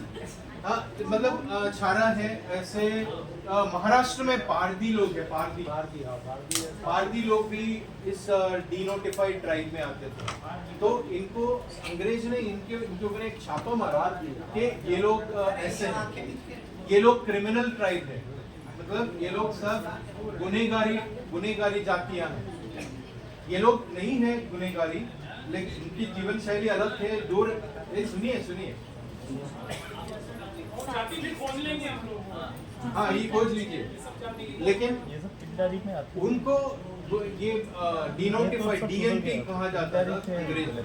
स्वतंत्रता मिलने के बाद भारत सरकार ने इसको डीनोटिफाई किया, मतलब ये जो जाहिरात है उसको खत्म किया, उसको नाबूद किया। फिर भी अंग्रेज लोग जो छापा मारा, जिस छाप दिया कि ये क्रिमिनल जाति है, मतलब गुनहगारी जातियां हैं, वो आज तक पुलिस ऐसे ही मानते हैं। सरकार उसको वो डीक्रिमिनलाइज किया, मुस्लिम मतलब उनको गुनहगार अभी नहीं मानते। स्वतंत्रता के बाद इनको कोई गुनहगार मानते नहीं है कायदा के अनुसार, कानून के अनुसार। लेकिन पुलिस वाले क्या करते हैं, कोई भी चोरी कोई इलाके में होते हैं, इन्हीं जातियों को पकड़ के लाते हैं, उनको केस सॉल्व करने की जरूरत नहीं। आम जनता ऐसा मानती है ये लोग तो चोर हैं या ये लोग गुनहगार हैं, वे जन्म से ही गुनहगार मानते हैं। इसलिए ये विमुक्त जाति गुजरात में कहते हैं, यहाँ पे इसके लिए क्या कहते हैं मुझे मालूम नहीं। इसलिए ये लोग पारधी लोग है ना, मुंबई में सब गटर काम तो पारधी लोग ही करते हैं, और कोई आपको नहीं मिलेगा। शायद कुछ वाल्मीकि लोग कुछ मिलते हैं मुंबई में, अहमदाबाद में भी, लेकिन मुंबई में ज्यादातर गटर साफ करने का काम, और इसमें हर रोज मरते हैं लोग। अभी बारिश आने से पहले तो सब लोग तो गटर में होंगे, और हर जगह पे साफ करने के लिए तो गटर में उतरेंगे। पारधी लोग भी हैं, और हरिजन तो आजकल वो शब्द इस्तेमाल नहीं करते, दलित कहते हैं, लेकिन उसके अंदर वाल्मीकि कहते हैं। वाल्मीकि है, गुजरात में नाडिया करके है, और भी राजस्थान में हरिजन कहते हैं। लेकिन साफ सफाई का और खतरे वाला काम जो और कोई जाति नहीं करते, उसको करने के मजबूर है। लेकिन इसलिए आप देखिए, मैं इसलिए ये सब बोला कि जाति आज भी मजदूर का पहचान तक पहुंचने से हमको रोकते हैं। इसलिए जब तक हम जाति के खिलाफ एक व्यूहरचना ना बनाएं, ये एक दिन की काम नहीं है, शायद उसके लिए तो बहुत साल लग जाए, लेकिन एक एक करके उसको हम सामना कर सकते हैं। और इसलिए भी ये राजनीतिक दलाल की बात है।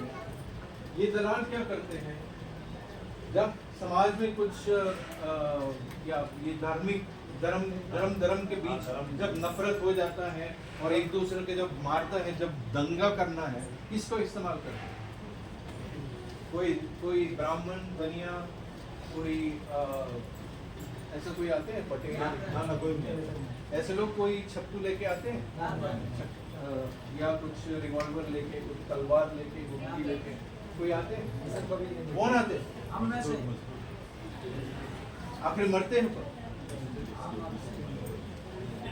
कौन मरते हैं? और हम वो रास्ते में जाके हमारे ही लोग गर्व से कहो, गर्व किस में है? गर्व किस में होना चाहिए? लेकिन किस में बनाते हैं? घर। और किसकी गलत काम और गंदा काम हमें करना पड़ता है? पहले तो इसी जातियों पे इसी गंदा काम करवाता था, मतलब गुलामी करना पड़ता था गांव में। उसमें से निकल के आया तो राजनीतिक गंदा काम हमसे करवाते हैं। सही है ना? आपकी बात नहीं करता, लेकिन ज्यादातर लोगों से उनके मन के अंदर मजदूर का पहचान या अधिकारों की बात पहुंचनी चाहिए, इसकी जगह पे क्या पहुंचता है? नफरत की आग, गलत माहिती, गलत इंफॉर्मेशन, गलत सूचना। और इतिहास को भी तोड़ मरोड़ के सिखाते हैं। इतिहास में ऐसा था, आप ऐसे थे, ये लोग बाहर से आए और आपको खत्म कर दिया, इसलिए उनके सामने। आपका प्रॉब्लम ही वो है। आपका प्रॉब्लम पूंजीपति नहीं है। आपका प्रॉब्लम ये नहीं है कि सरकार के अंदर पूंजीपति और उनके प्रतिनिधि बैठ के हमारे ऊपर राज कर रहे हैं, हमारी जमीन ले रहे हैं, हमारी खेती खत्म कर रहे हैं, हमारी वेतन कम कर रहे हैं, हमें पलायन करना पड़ता है। ये कोई बाहर से आने वाले लोग हैं? हमारे ही पूंजीपति, और बाहर से आने वाले पूंजीपति भी है, लेकिन पूंजीपति और जिसको हम ऊंची जाति पे कहते हैं, ये सब एक है। ये पूंजीपति और सवर्ण जाति में जो लोग पावरफुल है और गलत काम करते हैं, सब सवर्ण की बात नहीं, जो गलत काम करते हैं सब यहीं पे। और हमारा ध्यान और हमारा जो लड़ाई है, हम लड़ाई की बात की, वो है क्या है नारा? वो बहन अच्छी तरह से बोल रही थी। हमारी लड़ाई के बारे में क्या है? फिर से बोलिए जोर से। अभी तो ये अंगड़ाई है, आगे वो लड़ाई है। ये लड़ाई नहीं हो सकती। क्यों? हम बटे हुए जातियों में और पुरुष स्त्री में, और हमारे किले में छेद हो रहा है। हमारा मतलब ये सन की बात नहीं है, मजदूर क्षेत्र की बात है, मजदूरी के क्षेत्र की बात है, मजदूर का पहचान की बात है। इसलिए फिर से मैं कह रहा हूँ, जाति, पुरुष प्रधान समाज और आज का जो लोकशाही राजनीति के अंदर जिस तरह से हमें हथियार बना के ये लोग अपने खेल खेल रहे हैं, उसके सामने हम क्या करें? ये अपने स्तर पे, मैं नहीं कहता हूँ कि पूरे राजस्थान में या पूरे भारत में आज हो जाए, लेकिन हर संगठन इस तरह से सोचे।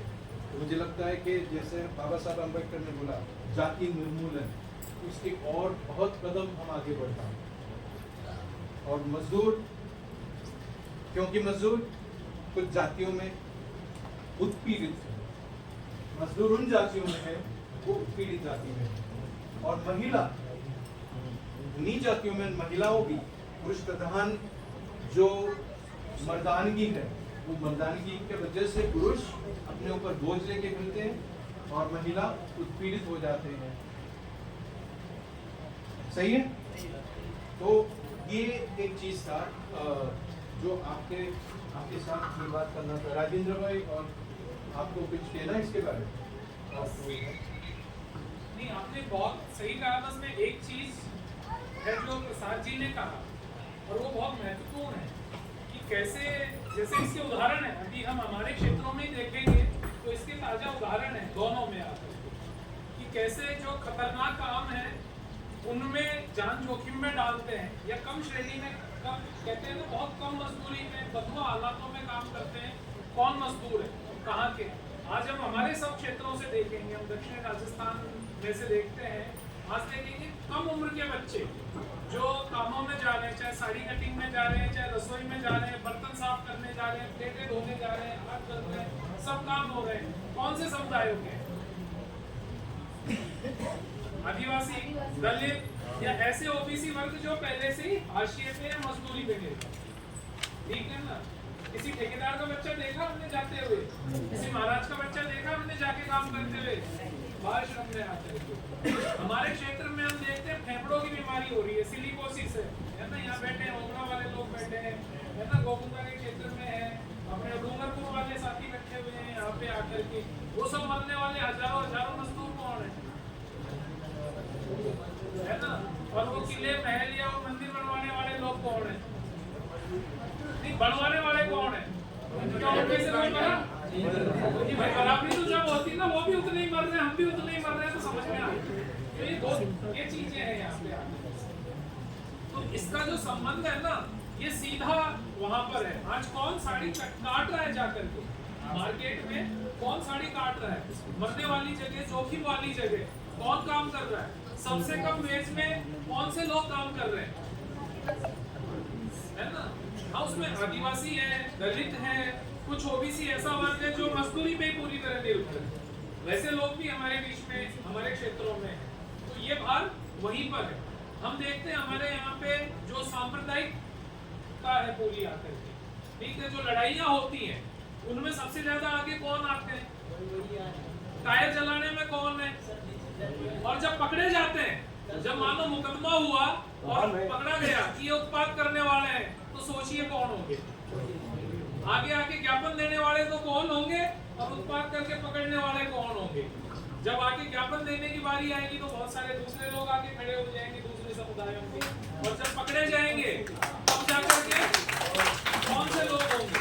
वो सब वही जातियों के लोग होंगे जो जोखिम में। आग लगाना, हथियार पकड़ाना, ये किनका काम होगा? आज हम यात्राएं देखते हैं, अभी के रिसेंट है आकर के पूरा बनाया गया यात्रा, जो पूरी अपने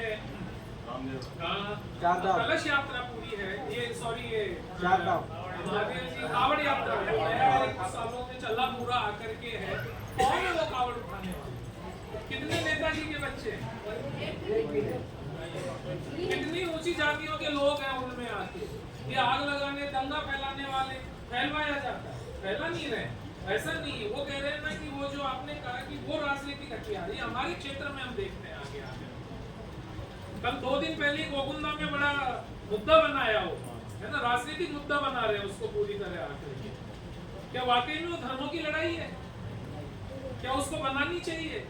उदयपुर में अभी का अपने सामने 2 बच्चे स्कूल में लड़ाई गए, ठीक है, क्या उसको पूरा धर्म का और जाति का मुद्दा बना दिया? क्या वो बनाना चाहिए? और जो जाति के नाम पे और लोग आके खड़े होते हैं, सबसे बड़ा सवाल है कि आज आप पैरोकार बन के जाति के नाम पे हम सब खड़े हैं, क्या जब खाने की बारी आएगी, साथ बैठ करके बच्चों की शादी करने की बारी आएगी, वो सब कर देंगे वहां से? नहीं होगा ना वो सब आकर के। बाल श्रम कराने की बारी आएगी तो क्या करा लेंगे वो अपने बच्चों के साथ? नहीं आएंगे ना वहाँ पे आकर के। तो ये सब बड़े अंतर हैं जिनको हमेशा बना के रखा जाता है। महिला पुरुष भेद हम बहुत अच्छे से समझते हैं, इसलिए मैं उसको नहीं दोहराऊंगा, पर ये ताजा उदाहरण हमारे क्षेत्रों के, और इनका सीधा संबंध हम लोग देखते हैं ना। तो ये जो तोड़ने वाली व्यवस्था आपने बताई, उसके साथ ये पूरा हमारा बैठता है कि कैसे जो मूल मुद्दे हमारे, उनकी तरफ हमारा ध्यान नहीं है। आज हम तो आज हम जो बात कर रहे हैं ना कि हमारी मजदूरी का बड़ा मुद्दा है, हमारी सामाजिक सुरक्षा का बड़ा मुद्दा है, ठीक है, हम कैसे आज हम देखें, प्रसाद भाई ने बताया देश में 40 करोड़ लोग मजदूर हैं। मैं कह रहा हूँ हमारे एक एक तहसील में हम देख लें तो कितने मजदूर होंगे? केनवाड़ा में कितने मजदूर होंगे? सालवाड़ा में कितने हजार मजदूर होंगे? कितने हजार होंगे? 80%। ठीक है, वोट देने वालों में कितने % मजदूर होंगे जो वोट देते हैं 18 साल से बड़े? ज्यादा है, ज्यादा मजदूरी है, सब मजदूर होंगे, 80% पकड़ लो, ठीक है। तो ये वही विभाजन है कि कैसे ये जो 80% लोग हैं ये अपने मजदूर होने की, अपने हक की बात नहीं करने लग जाए, तो इनको जाति में, धर्म में, ऊंच नीच में, वर्ग भेद में, ठीक है, इसमें बांट के रुझा के रखो, ठीक है। जब जाति की, धर्म की बात आएगी तो मैं सबसे पहले आके कट जाऊंगा, और इसको बढ़ावा दिया जा रहा है। अभी के लोकसभा चुनाव में हम देख रहे थे सब लोग, अभी के लोकसभा चुनाव में सब जातियों ने अपनी अपनी मीटिंगें की, हर जाति ने, नीची हो चाहे ऊपर हो, जो भी हो, मैं वो नहीं कह रहा, पर हर जाति ने अपनी मीटिंग की और हर पार्टी के लोग उसमें आके बैठे। आप सोचिए, हम जातिवाद को बढ़ावा दे रहे हैं कि हम घटा रहे हैं, है ना? और सबने कहा कि राजपूतों के अगर राजस्थान में जाटों के 20 टिकट नहीं दिए तो हम जिस पार्टी को समर्थन नहीं करेंगे। नहीं है, ब्राह्मणों की इतनी सीट नहीं मिली तो हम समर्थन नहीं करेंगे, हमको इतनी नहीं करी हमको समर्थन नहीं करेंगे आगे। क्यों भाई? मुद्दे कहाँ गए? तो सबसे बड़ी ताकत है कि जिस दिन राजस्थान में, आज की तारीख में कितनी आबादी है राजस्थान में? किसी को अंदाजा? कुछ भी तो यहाँ तक कि किन्नरों की संख्या नहीं है तो भी किन्नरों ने भी टिकट मांग ली है। वो गहराई है। राजस्थान की आबादी कितनी होगी? 8 करोड़ के लगभग। ठीक है, इसमें मजदूर माने तो कितना माने? 3 करोड़ होंगे, 2.5-3 करोड़ तो नाना करते होंगे। ठीक है, पर क्या कभी वो मुद्दा 2.5 करोड़ लोगों का मुद्दे की तरह बनता है? आज मजदूरों का मुद्दा है, क्या 2.5 करोड़ लोगों का मुद्दा बनता है वो? आज क्या जो प्रसाद भाई कह रहे हैं, नए लेबर कोड आ रहे हैं जिनमें मजदूरों के लिए और मुश्किलें होने वाली है, मालिकों के लिए राह आसान होने वाली है, और भी आगे चाहे जैसे शोषण करो, क्या वो 40 करोड़ लोगों का मुद्दा बनेगा? तो ये मुद्दा नहीं बने, उसी के ये सब तरीके हैं। और हम किसको प्राथमिकता पे रखते हैं इसमें?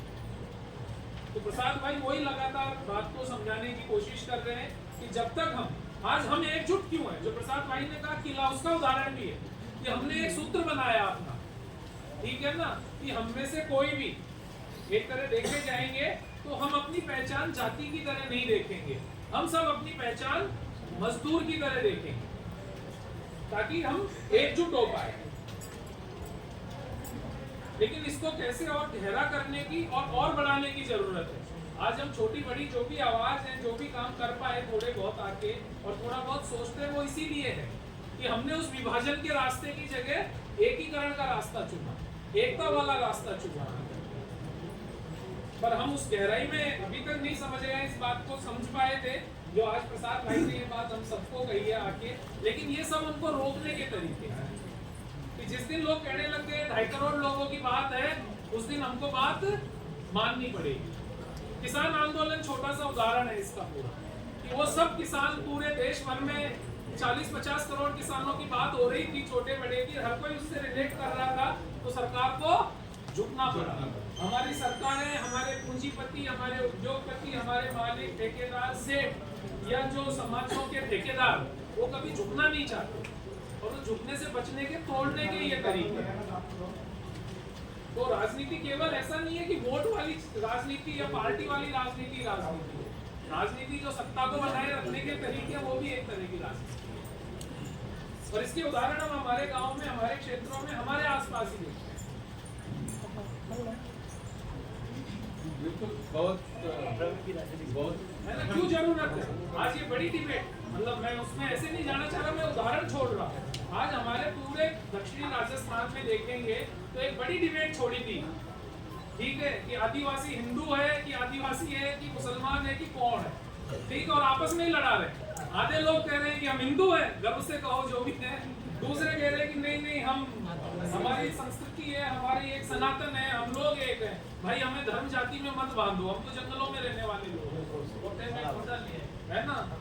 आप सब कुछ ले आओगे, ठीक है, सब कर दोगे वो ला करके, ताकि कैसे ये विभाजन और गहरा हो और मजबूत हो। हम कितनी चीजें हमारे यहाँ देखते हैं इन क्षेत्रों में, जैसे मैं खुद 16 साल से हूँ, हम आप सब बहुत पुराने हैं, कभी इतनी गहरी बात इनकी नहीं होती थी, पर आज बहुत गहरी बात इनकी होती है। उसके बहुत सारे तरीके हैं, उसको एक पर जाएंगे कि पूरा कभी आगे एक सत्र होगा, वो भी आगे वो कैसे है ना। और उसमें हम सबको क्या महसूस कराया जाता है? फक्र, गर्व, पूरी संस्कृति आती है। क्यों नहीं मुद्दों की बात होती है, क्यों नहीं परेशानियों की बात? आज नरेगा में जाके आवेदन में रसीद मांग लो, सरपंच साहब, सचिव साहब, एमएलए साहब, एमपी साहब, तमाम साहबों को परेशानी खड़ी हो जाती है, ठीक है। जब वो नहीं कहेंगे कि जाओ इनका काम हो जाना चाहिए, और आप जाति या धर्म के नाम पे जाके कुछ कह दो, एक को कहोगे तो 100 चले आएंगे। इसलिए सवाल ये है कि हम नागरिक हैं, मजदूर तो नहीं, हम नागरिक भी हैं। तो संविधान के संविधान के अंदर जो मूल्य क्या है, सब नागरिक के समान है। ये हमारे संविधान में बहुत स्पष्ट तरीके से लिखा है कि हम सब समान हैं और समान नागरिकों को समान हक, और हकों क्या क्या है वो लिखा है। संगठित होने का हक है, जीने का हक है, हाँ? और संगठित होकर अपने आवाज, वाणी, स्वतंत्रता है, ये सब चीज उसमें दिया गया है। ये सब चीजों से हमको अलग करते हैं। हमें राजनीति से अलग करके राजनीति की गुलामी करने के लिए हमें किसी का गुलामी करने की, पहले तो जमींदार की गुलामी करना पड़ता था, उसके बाद पलायन कर दिया। अभी राजनीति में हमको उनकी गुलामी करना पड़ता है, उनकी गलत बातों को लेके उनके लिए तो रास्ते में आते हैं अलग अलग नाम से, कुछ दल होगा, फलाना दल, ठिकाना दल। सर मेरा हाँ जी, आई थिंक आपने किया होगा, शायद मैं थोड़ा समझूँ, पर मेरा ये था कि जब संगठन यूनियन जब बनते हैं तो जो जेंडर डिस्क्रिमिनेशन की बात कर रहे हैं ना, कि एक आप कह रहे हैं कि जो विभाजन में जेंडर, कास्ट ये सारे हैं, तो जो जेंडर वाला जो भेदभाव है, या शायद आपने खोला होगा, उसकी जो लेयर है, वो जो लेयर है उनकी, उसमें कैसे इफेक्ट करता है अपने संगठन को एक मत होने के लिए? क्योंकि बहुत बार अपन कह तो देते हैं कि चलो समानता का अधिकार है ना, बराबरी है, पर क्या एक्चुअल में हमारी सोच में क्या बराबरी है? एक्चुअल में हम जहाँ पे समान वेतन की बात करते हैं वो कहने में है, ठीक है, वो कानूनों में सब लिखा है, पर क्या संगठन या संगठन की सोच कैसे उसको इफेक्ट करता है जब आप महिला और पुरुष के जो दो विभाजन है, और अगर दो विभाजन में कास्ट और ये सारे विभाजन है, तो जैसे राजेंद्र जी कहा कि जेंडर पे बहुत मतलब महिला और पुरुष की बात हुई है, बट शायद हो सकता है कि उसको ज़्यादा हमने खोला नहीं है, या खोला हो तो खुलना चाहिए। हाँ। मेरे ख्याल से अब जो चर्चाएं होंगी आज या कल, आज और कल, उसके अंदर शायद ये जरूर एक सवाल रखना चाहिए सीधा कि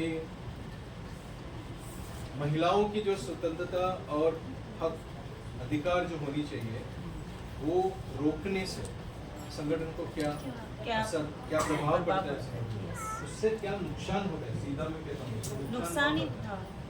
ये नुकसान इसलिए होता है कि हम 50% जो लोग हैं उनके अंदर जो क्षमताएं हैं, उनके अंदर जो नेतृत्व है, उसको हम फेंक देते हैं, उसको आगे आने नहीं देते। पहले मैंने बोला ना कि हम बोझ लेके बढ़ते हैं। ये पुरुष प्रधान समाज का एक बहुत बड़ा प्रॉब्लम है। पुरुष को सब बोझ, अपना समझ ये है कि मेरा सब जिम्मेदारी, मेरी अकेली। उनको ये क्या जानते हैं, ये तो अनपढ़ है, उनको तो नहीं, मुझे उनको सुरक्षा देना पड़ेगा सब कुछ। और दूसरी तरह से क्या होता है कि ये इसके ऊपर हम छेड़ती भी कर सकते, छेड़छाड़ कर सकते हैं, बलात्कार कर सकते हैं, उनको मार सकते हैं, कुछ भी कर सकते हैं। जैसे जो जातियाँ ज़्यादा सत्ताधारी है, वो दलित के साथ जो अत्याचार करते हैं, वही चीज़ दलित आदिवासी महिलाओं के साथ भी करते हैं। और अपने समाज में भी शायद बलात्कार नहीं करते होंगे, लेकिन उनको पेटा मजदूरी करवाते हैं, घर की मजदूरी, क्योंकि वो प्रथा है।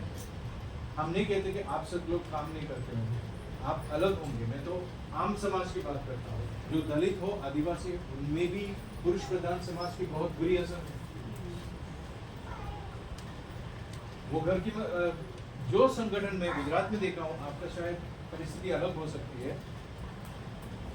महिलाएं बहुत मीटिंगों में आती है, क्यों भेजते हैं, मैं वो शब्द इस्तेमाल कर रहा हूँ, भेजना। वो अपने आप नहीं आते, अपने आप आने के लिए उनकी स्वतंत्रता नहीं है।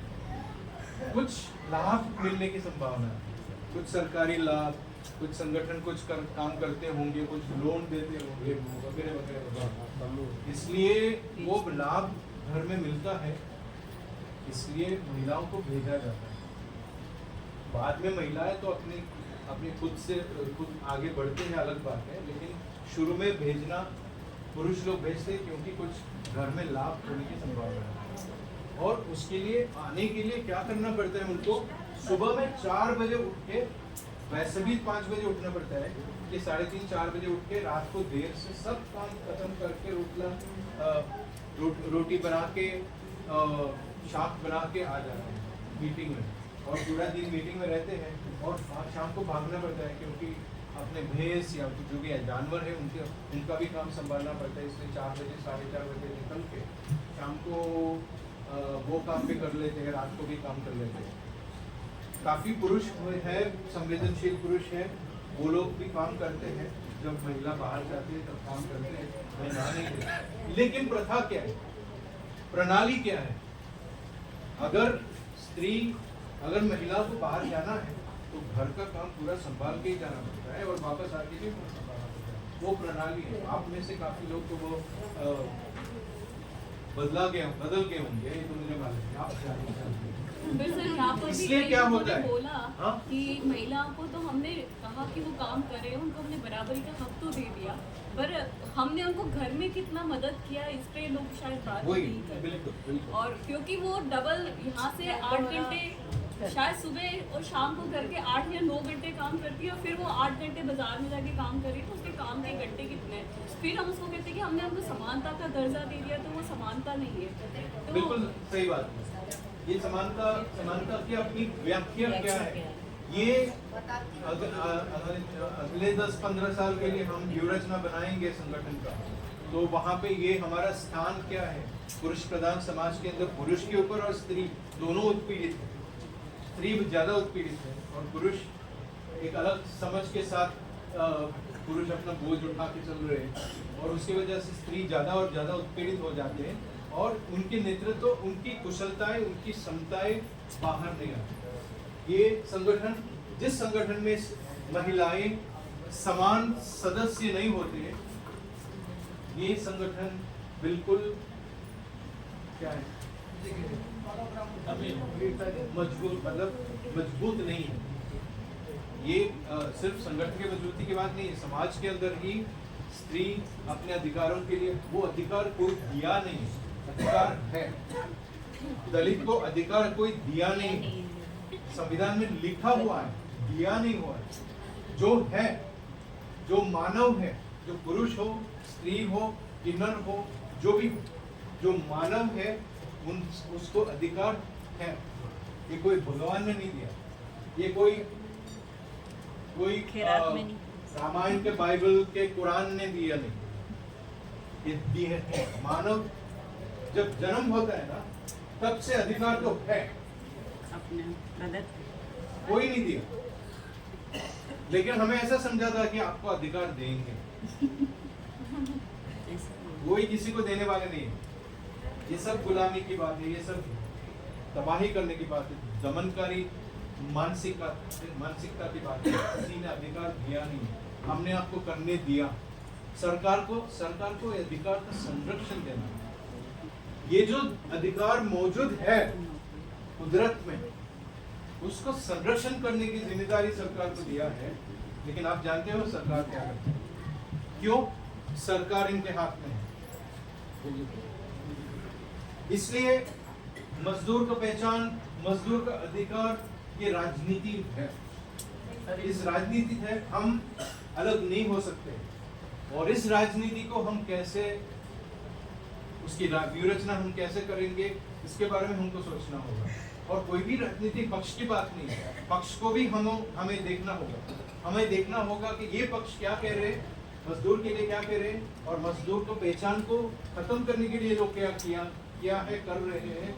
और इस संविधान जो धर्म निरपेक्ष है, कोई भी धर्म, इस देश कोई भी धर्म का नहीं है, इस देश नागरिकों का है।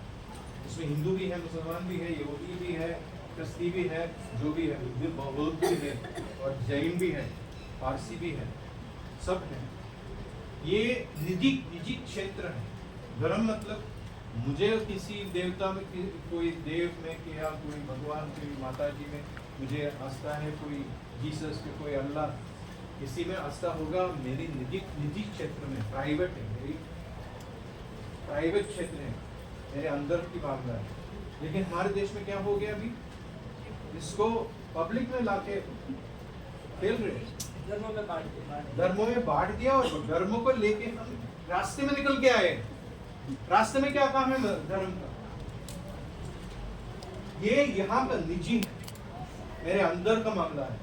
मैं किसी पर आस्था रखता हूँ कि नहीं रखता हूँ, मेरा अंदर का मामला है। उसी को लेके अब राजनीति धार्मिक बन गया, धर्म की राजनीति बन गया।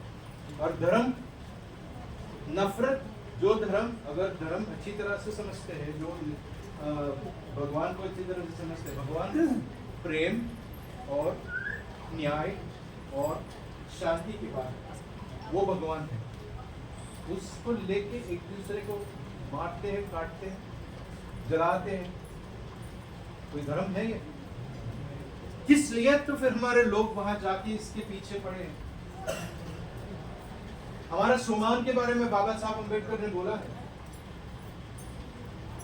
ये दलित हो, आदिवासी हो, सम्मान कुदरती तो है। किसी और धर्म के गर्व को लेकर अम्बेडकर जी ने कहा कि मैं किसी धर्म में मैं जन्म लिया, वो धर्म में नहीं करूँ। इससे कहने के पीछे क्या है, आप जाके पूछिए। आपके बीच में कोई अम्बेडकरवादी तो होंगे, अभी उसके बारे में ज्यादा मैं बात नहीं करूंगा क्योंकि टाइम नहीं है। लेकिन अम्बेडकर हमारे संविधान का, हमारा अधिकारों का, सब चीजों के बारे में इतना अच्छा लिखा है। महिलाओं के बारे में, महिलाओं के अधिकारों के बारे में सब कुछ संविधान के अंदर लाने के लिए जिम्मेदार काफी और लोगों के साथ अम्बेडकर भी है। अम्बेडकर उनका नेतृत्व दिया है। तो ये समझना बहुत जरूरी है कि हम नागरिक होके रहना है, धर्म निरपेक्ष है, कोई भी धर्म का नहीं है इस देश के अंदर धर्म है, लोग अपने निजी क्षेत्र में अपने आस्था रखते हैं, ये इसके लिए स्वतंत्रता है, इसके लिए अधिकार है। लेकिन और किसी के साथ मारना, कूटना और अभी जो चल रहा है वो मजदूर एकता और मजदूर पहचान का बिल्कुल खिलाफ। यही मुझे कहना था। इसलिए वो राजनीति है। वो राजनीति कैसे हम समझेंगे? अगले 10-15 साल के अंदर मजदूर एकता और मजदूर के खराब मुद्दा, जो रियल जो मुद्दे हैं, जो पूंजीपति लोग, पावरफुल लोग जो साथ में मिलके जो अभी जो परिस्थिति खड़ा कर रहे हैं, हमारे जो भी मिल्कत है, जो भी हमारा जो मैंने तो पहले बोला किसी का नहीं है, जमीन, पानी, हवा, सब कुछ किसी का नहीं है, ये सबका है, सार्वजनिक है। ये हमारे हाथ से छीना जा रहा है और वेतन भी कम होता जा रहा है। और जो भी कायदा था, लेबर कोड था, वो बदल रहे हैं। 12 घंटा काम करना तो अभी कोई प्रॉब्लम नहीं है, कायदा के इसमें ओवर टाइम के बिना भी करवाते हैं। और जो भी जमीन था हमारे पास वो भी छीना जा रहा है। तो ये सब चीज़ों में राजनीति है, इसलिए हम राजनीति को बिल्कुल नजरअंदाज नहीं कर सकते। वो मजदूर पहचान, मजदूर संगठन का नींव का राजनीति, इनका राजनीति नहीं है, हमारे राजनीति, मजदूर का राजनीति। हम उस नजरिए से देखते हैं कि और किसी का नजरिया से देखते हैं, और किसी के नफरत के राजनीति से देखते हैं। ये हमारे लिए बहुत अहम बात है, ऐसा मुझे लगता है। लेकिन उसके बारे में आपकी राय अपने जूथों में हम कर सकते हैं। 1 घंटा है, 1 घंटे में शायद आधा घंटा रोटी जाके फिर इन सवालों पे चर्चा कर सकते हैं। सवाल क्लियर है कि राजेंद्र भाई आपको वो सब जो मैंने बोला वो सवाल थोड़ा स्पष्ट तरीके से लिख सकते हैं? हाँ, इस पर लिख सकते हैं।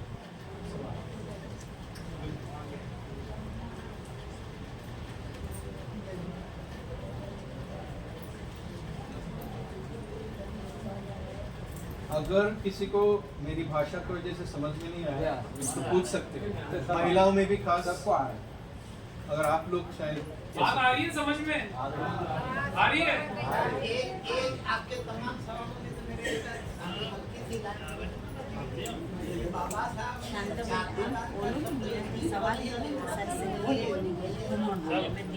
जाति निर्मूलन के लिए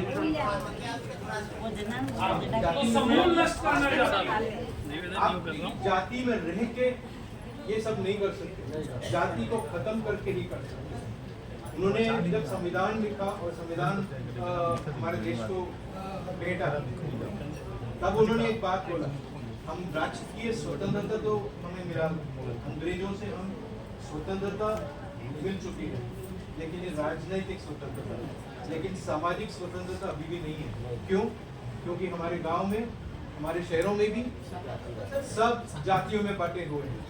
सामाजिक तो समाज तो इंसान समाज है, इंसान को कोई समाज मानते हैं, जाति और समाज बड़ा अलग है। हम जहाँ तक हम मानते हैं वो जैसे जाति इसमें शामिल नहीं होनी चाहिए, अर्थात जाति का यहाँ उल्लेख नहीं होना चाहिए, ऐसा शब्द है। लेकिन जाति रहित समाज होना करना चाहिए, जाति को खत्म करना चाहिए, और इसलिए बौद्ध धर्म इसलिए अपनाया। जाति का संविधान है, उसमें ये जाति शब्द नहीं होना चाहिए, अर्थात उसको जाति के नाम पे आरक्षण का मुद्दा है। सीधी चीज वही है, सीधी चीज।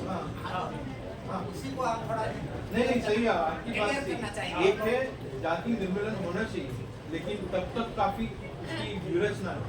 उन्होंने क्या किया, उसने रणनीति क्या की कि आरक्षण किस लिए लाए? आरक्षण इसलिए लाया कि उनको पता था कि एक सदी में शायद ये मनुस्मृति में जो लिखा गया जाति का पूरा जो प्रणाली है उसको दूर करने में उनका थिंकिंग था कि जाति को खत्म करने के लिए अलग अलग तबके में आगे बढ़ना होगा। एक रणनीति थी आरक्षण, तो एक ग्रुप में आप ये रखिए, और कल शायद उसके लिए स्पेशल टाइम हम करेंगे। आरक्षण के बारे में इसलिए समझना जरूरी है क्योंकि आरक्षण के खिलाफ भी ये राजनीति, इनकी राजनीति आरक्षण के खिलाफ भी है। कोई प्राइवेट कंपनी में आरक्षण है? क्यों? सिर्फ सरकार में है, वो भी संविधान में वो लिखा गया आरक्षण के बारे में। इसलिए पब्लिक सेक्टर में, मतलब सरकार, प्रशासनीय जो जहाँ पे नौकरियां हैं, या सरकारी कॉलेज और स्कूल में और सरकारी नौकरियों में, और पब्लिक सेक्टर मतलब ONGC जैसे सरकारी कंपनियों में आरक्षण है, बाकी किसी में नहीं है। ये लोग तो नहीं चाहते और ये विरोध करते हैं। उसके बारे में चर्चा शुरू हुई तब तो बहुत जोर से विरोध किया इन्होंने। अभी भी चर्चा के बारे में राहुल गांधी जैसे लोग तो, कुछ लोग तो कहते हैं कि प्राइवेट सेक्टर में आरक्षण होनी चाहिए। अभी से बहुत विरोध हो रहा है। ये अलग बात है, उसके लिए अलग समय हम देंगे।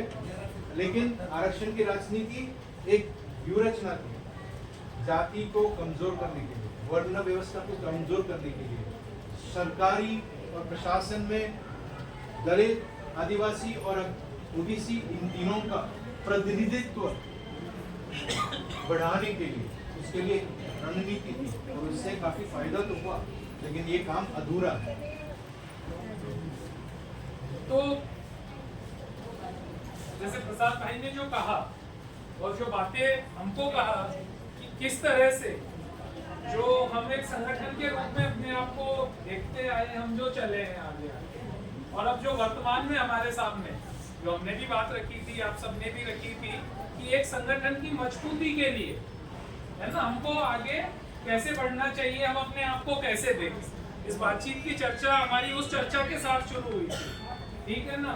संगठन की मजबूती के रूप में आज तक हमने बहुत प्रमुख रूप से मुद्दों को उठाना, चीजों को समझना, ठीक है, सरकार के सामने मुखर रूप से खड़े होना, जन सुनवाइयां करवाना, अपनी ताकत बनाने का काम तो बखूबी रूप से किया और उसमें एक हद तक सफलता भी हमको मिली है आगे।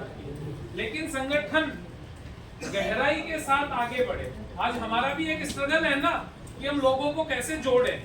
बहुत मौकों पे हम कहते हैं ना कि आज की तारीख में हम सदस्य उतने नहीं बना पा रहे या पुराने सदस्यों को उतना साथ नहीं रख पा रहे वहाँ पे। तो ये सब हमारे सामने की भी समस्याएं थी।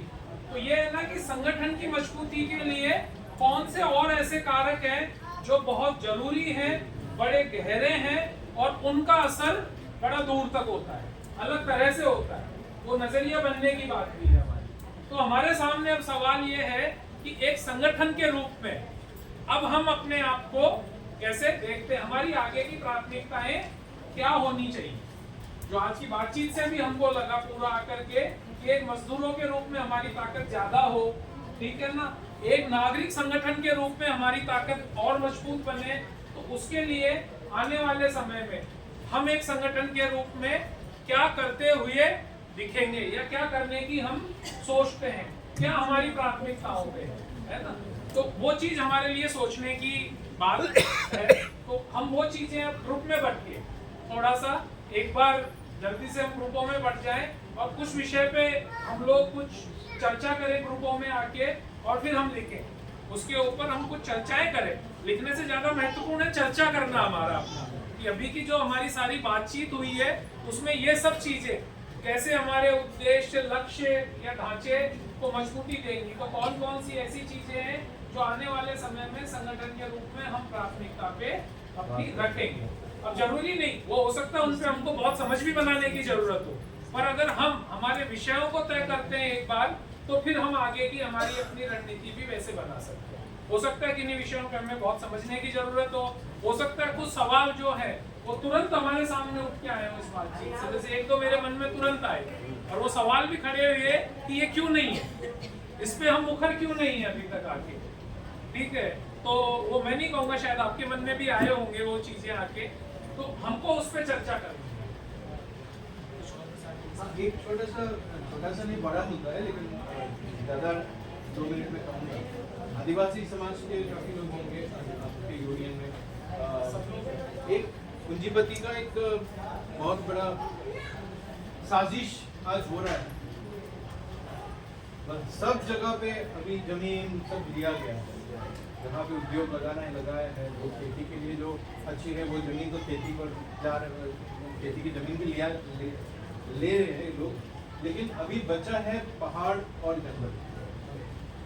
और बहुत बड़ी साजिश हो रही है इस पहाड़ और जंगल को भी किसी भी तरह से ले रहे, क्योंकि आप बोल रहे थे कच्चा माल का खनन करना और जमीन भी चाहिए, और टूरिज्म मतलब लोग परदेश से आके भारत दर्शन के लिए आएंगे तो उनको भी तो पहाड़ और जंगल अच्छा लगेगा, तो वहाँ भी जाके आप सब जंगल को खत्म करते हैं।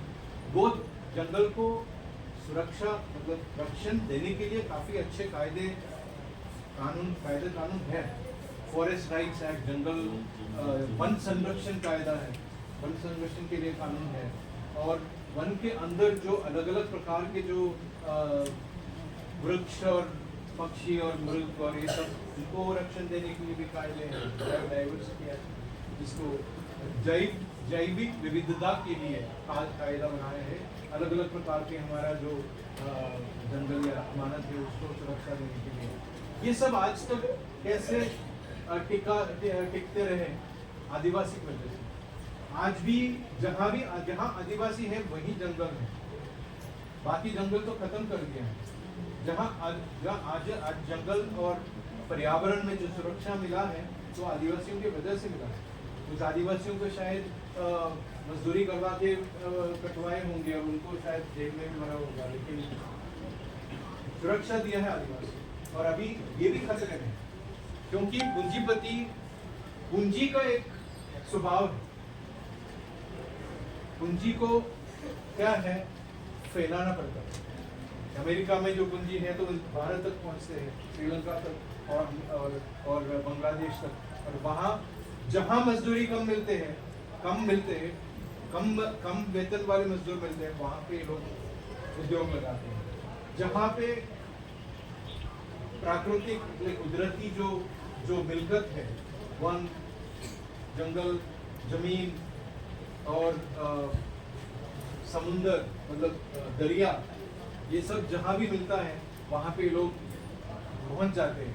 और क्या करते हैं, राजनीतिक दलालों, हमारे ही प्रतिनिधियों को पैसा देके कानून को बदल देते हैं। आज काफी कानूनों को बदल दिया है और जल्दी ये अदानी और अंबानी और सब लोग जल्दी पहुंच सकते हैं।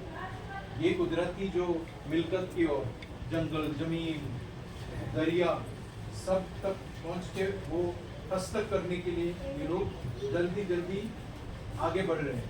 और आदिवासियों की परिस्थिति पूरे भारत में इसलिए ज़्यादा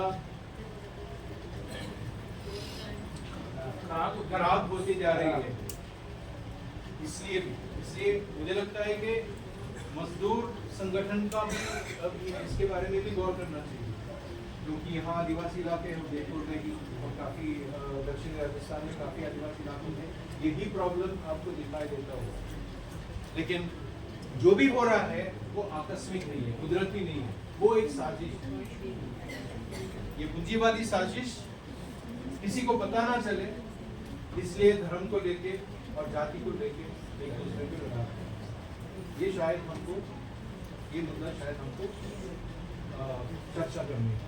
विकास के नाम पे दूसरी चीजें दिखाते हैं, उसके नाम पे सड़कें, हवाई अड्डे, बड़ी बड़ी इमारतें वो दिखाएंगे। कभी बात नहीं करेंगे विकास के नाम पे गांव की स्कूल और शिक्षा व्यवस्था की, गांव की चिकित्सा व्यवस्था की, गांव में रोजगार की व्यवस्था की, उसकी कभी बात नहीं होगी। बात होगी विकास की, है ना। और सड़क आएगी, फायदा किसको हुआ? निकला सबके यहाँ से सड़कें बड़ी बड़ी चौड़ी चौड़ी निकली ना, मुनाफा किन्होंने कमाया उसमें से? पूंजीपतियों ने। अमीर और अमीर हो गया, आदिवासी या आम आदमी या गरीब का क्या हुआ? जमीन बिक गई, आसपास इनकी आई, उनकी जमीनें ही बिक गई, चली गई। है कोई चलाता है कोई होटल ऐसा आदमी?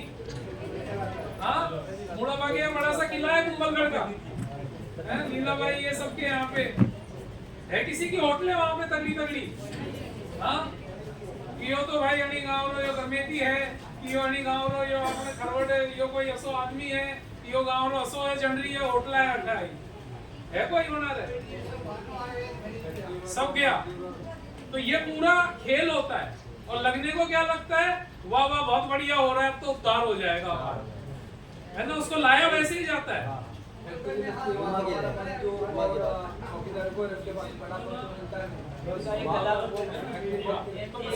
अपने सवाल एक बार दोहरा दो ताकि मैं भूल नहीं जाऊं। सवाल शायद आज के लिए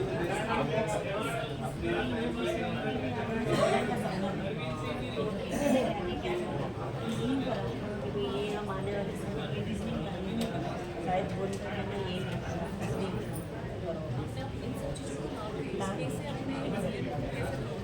ये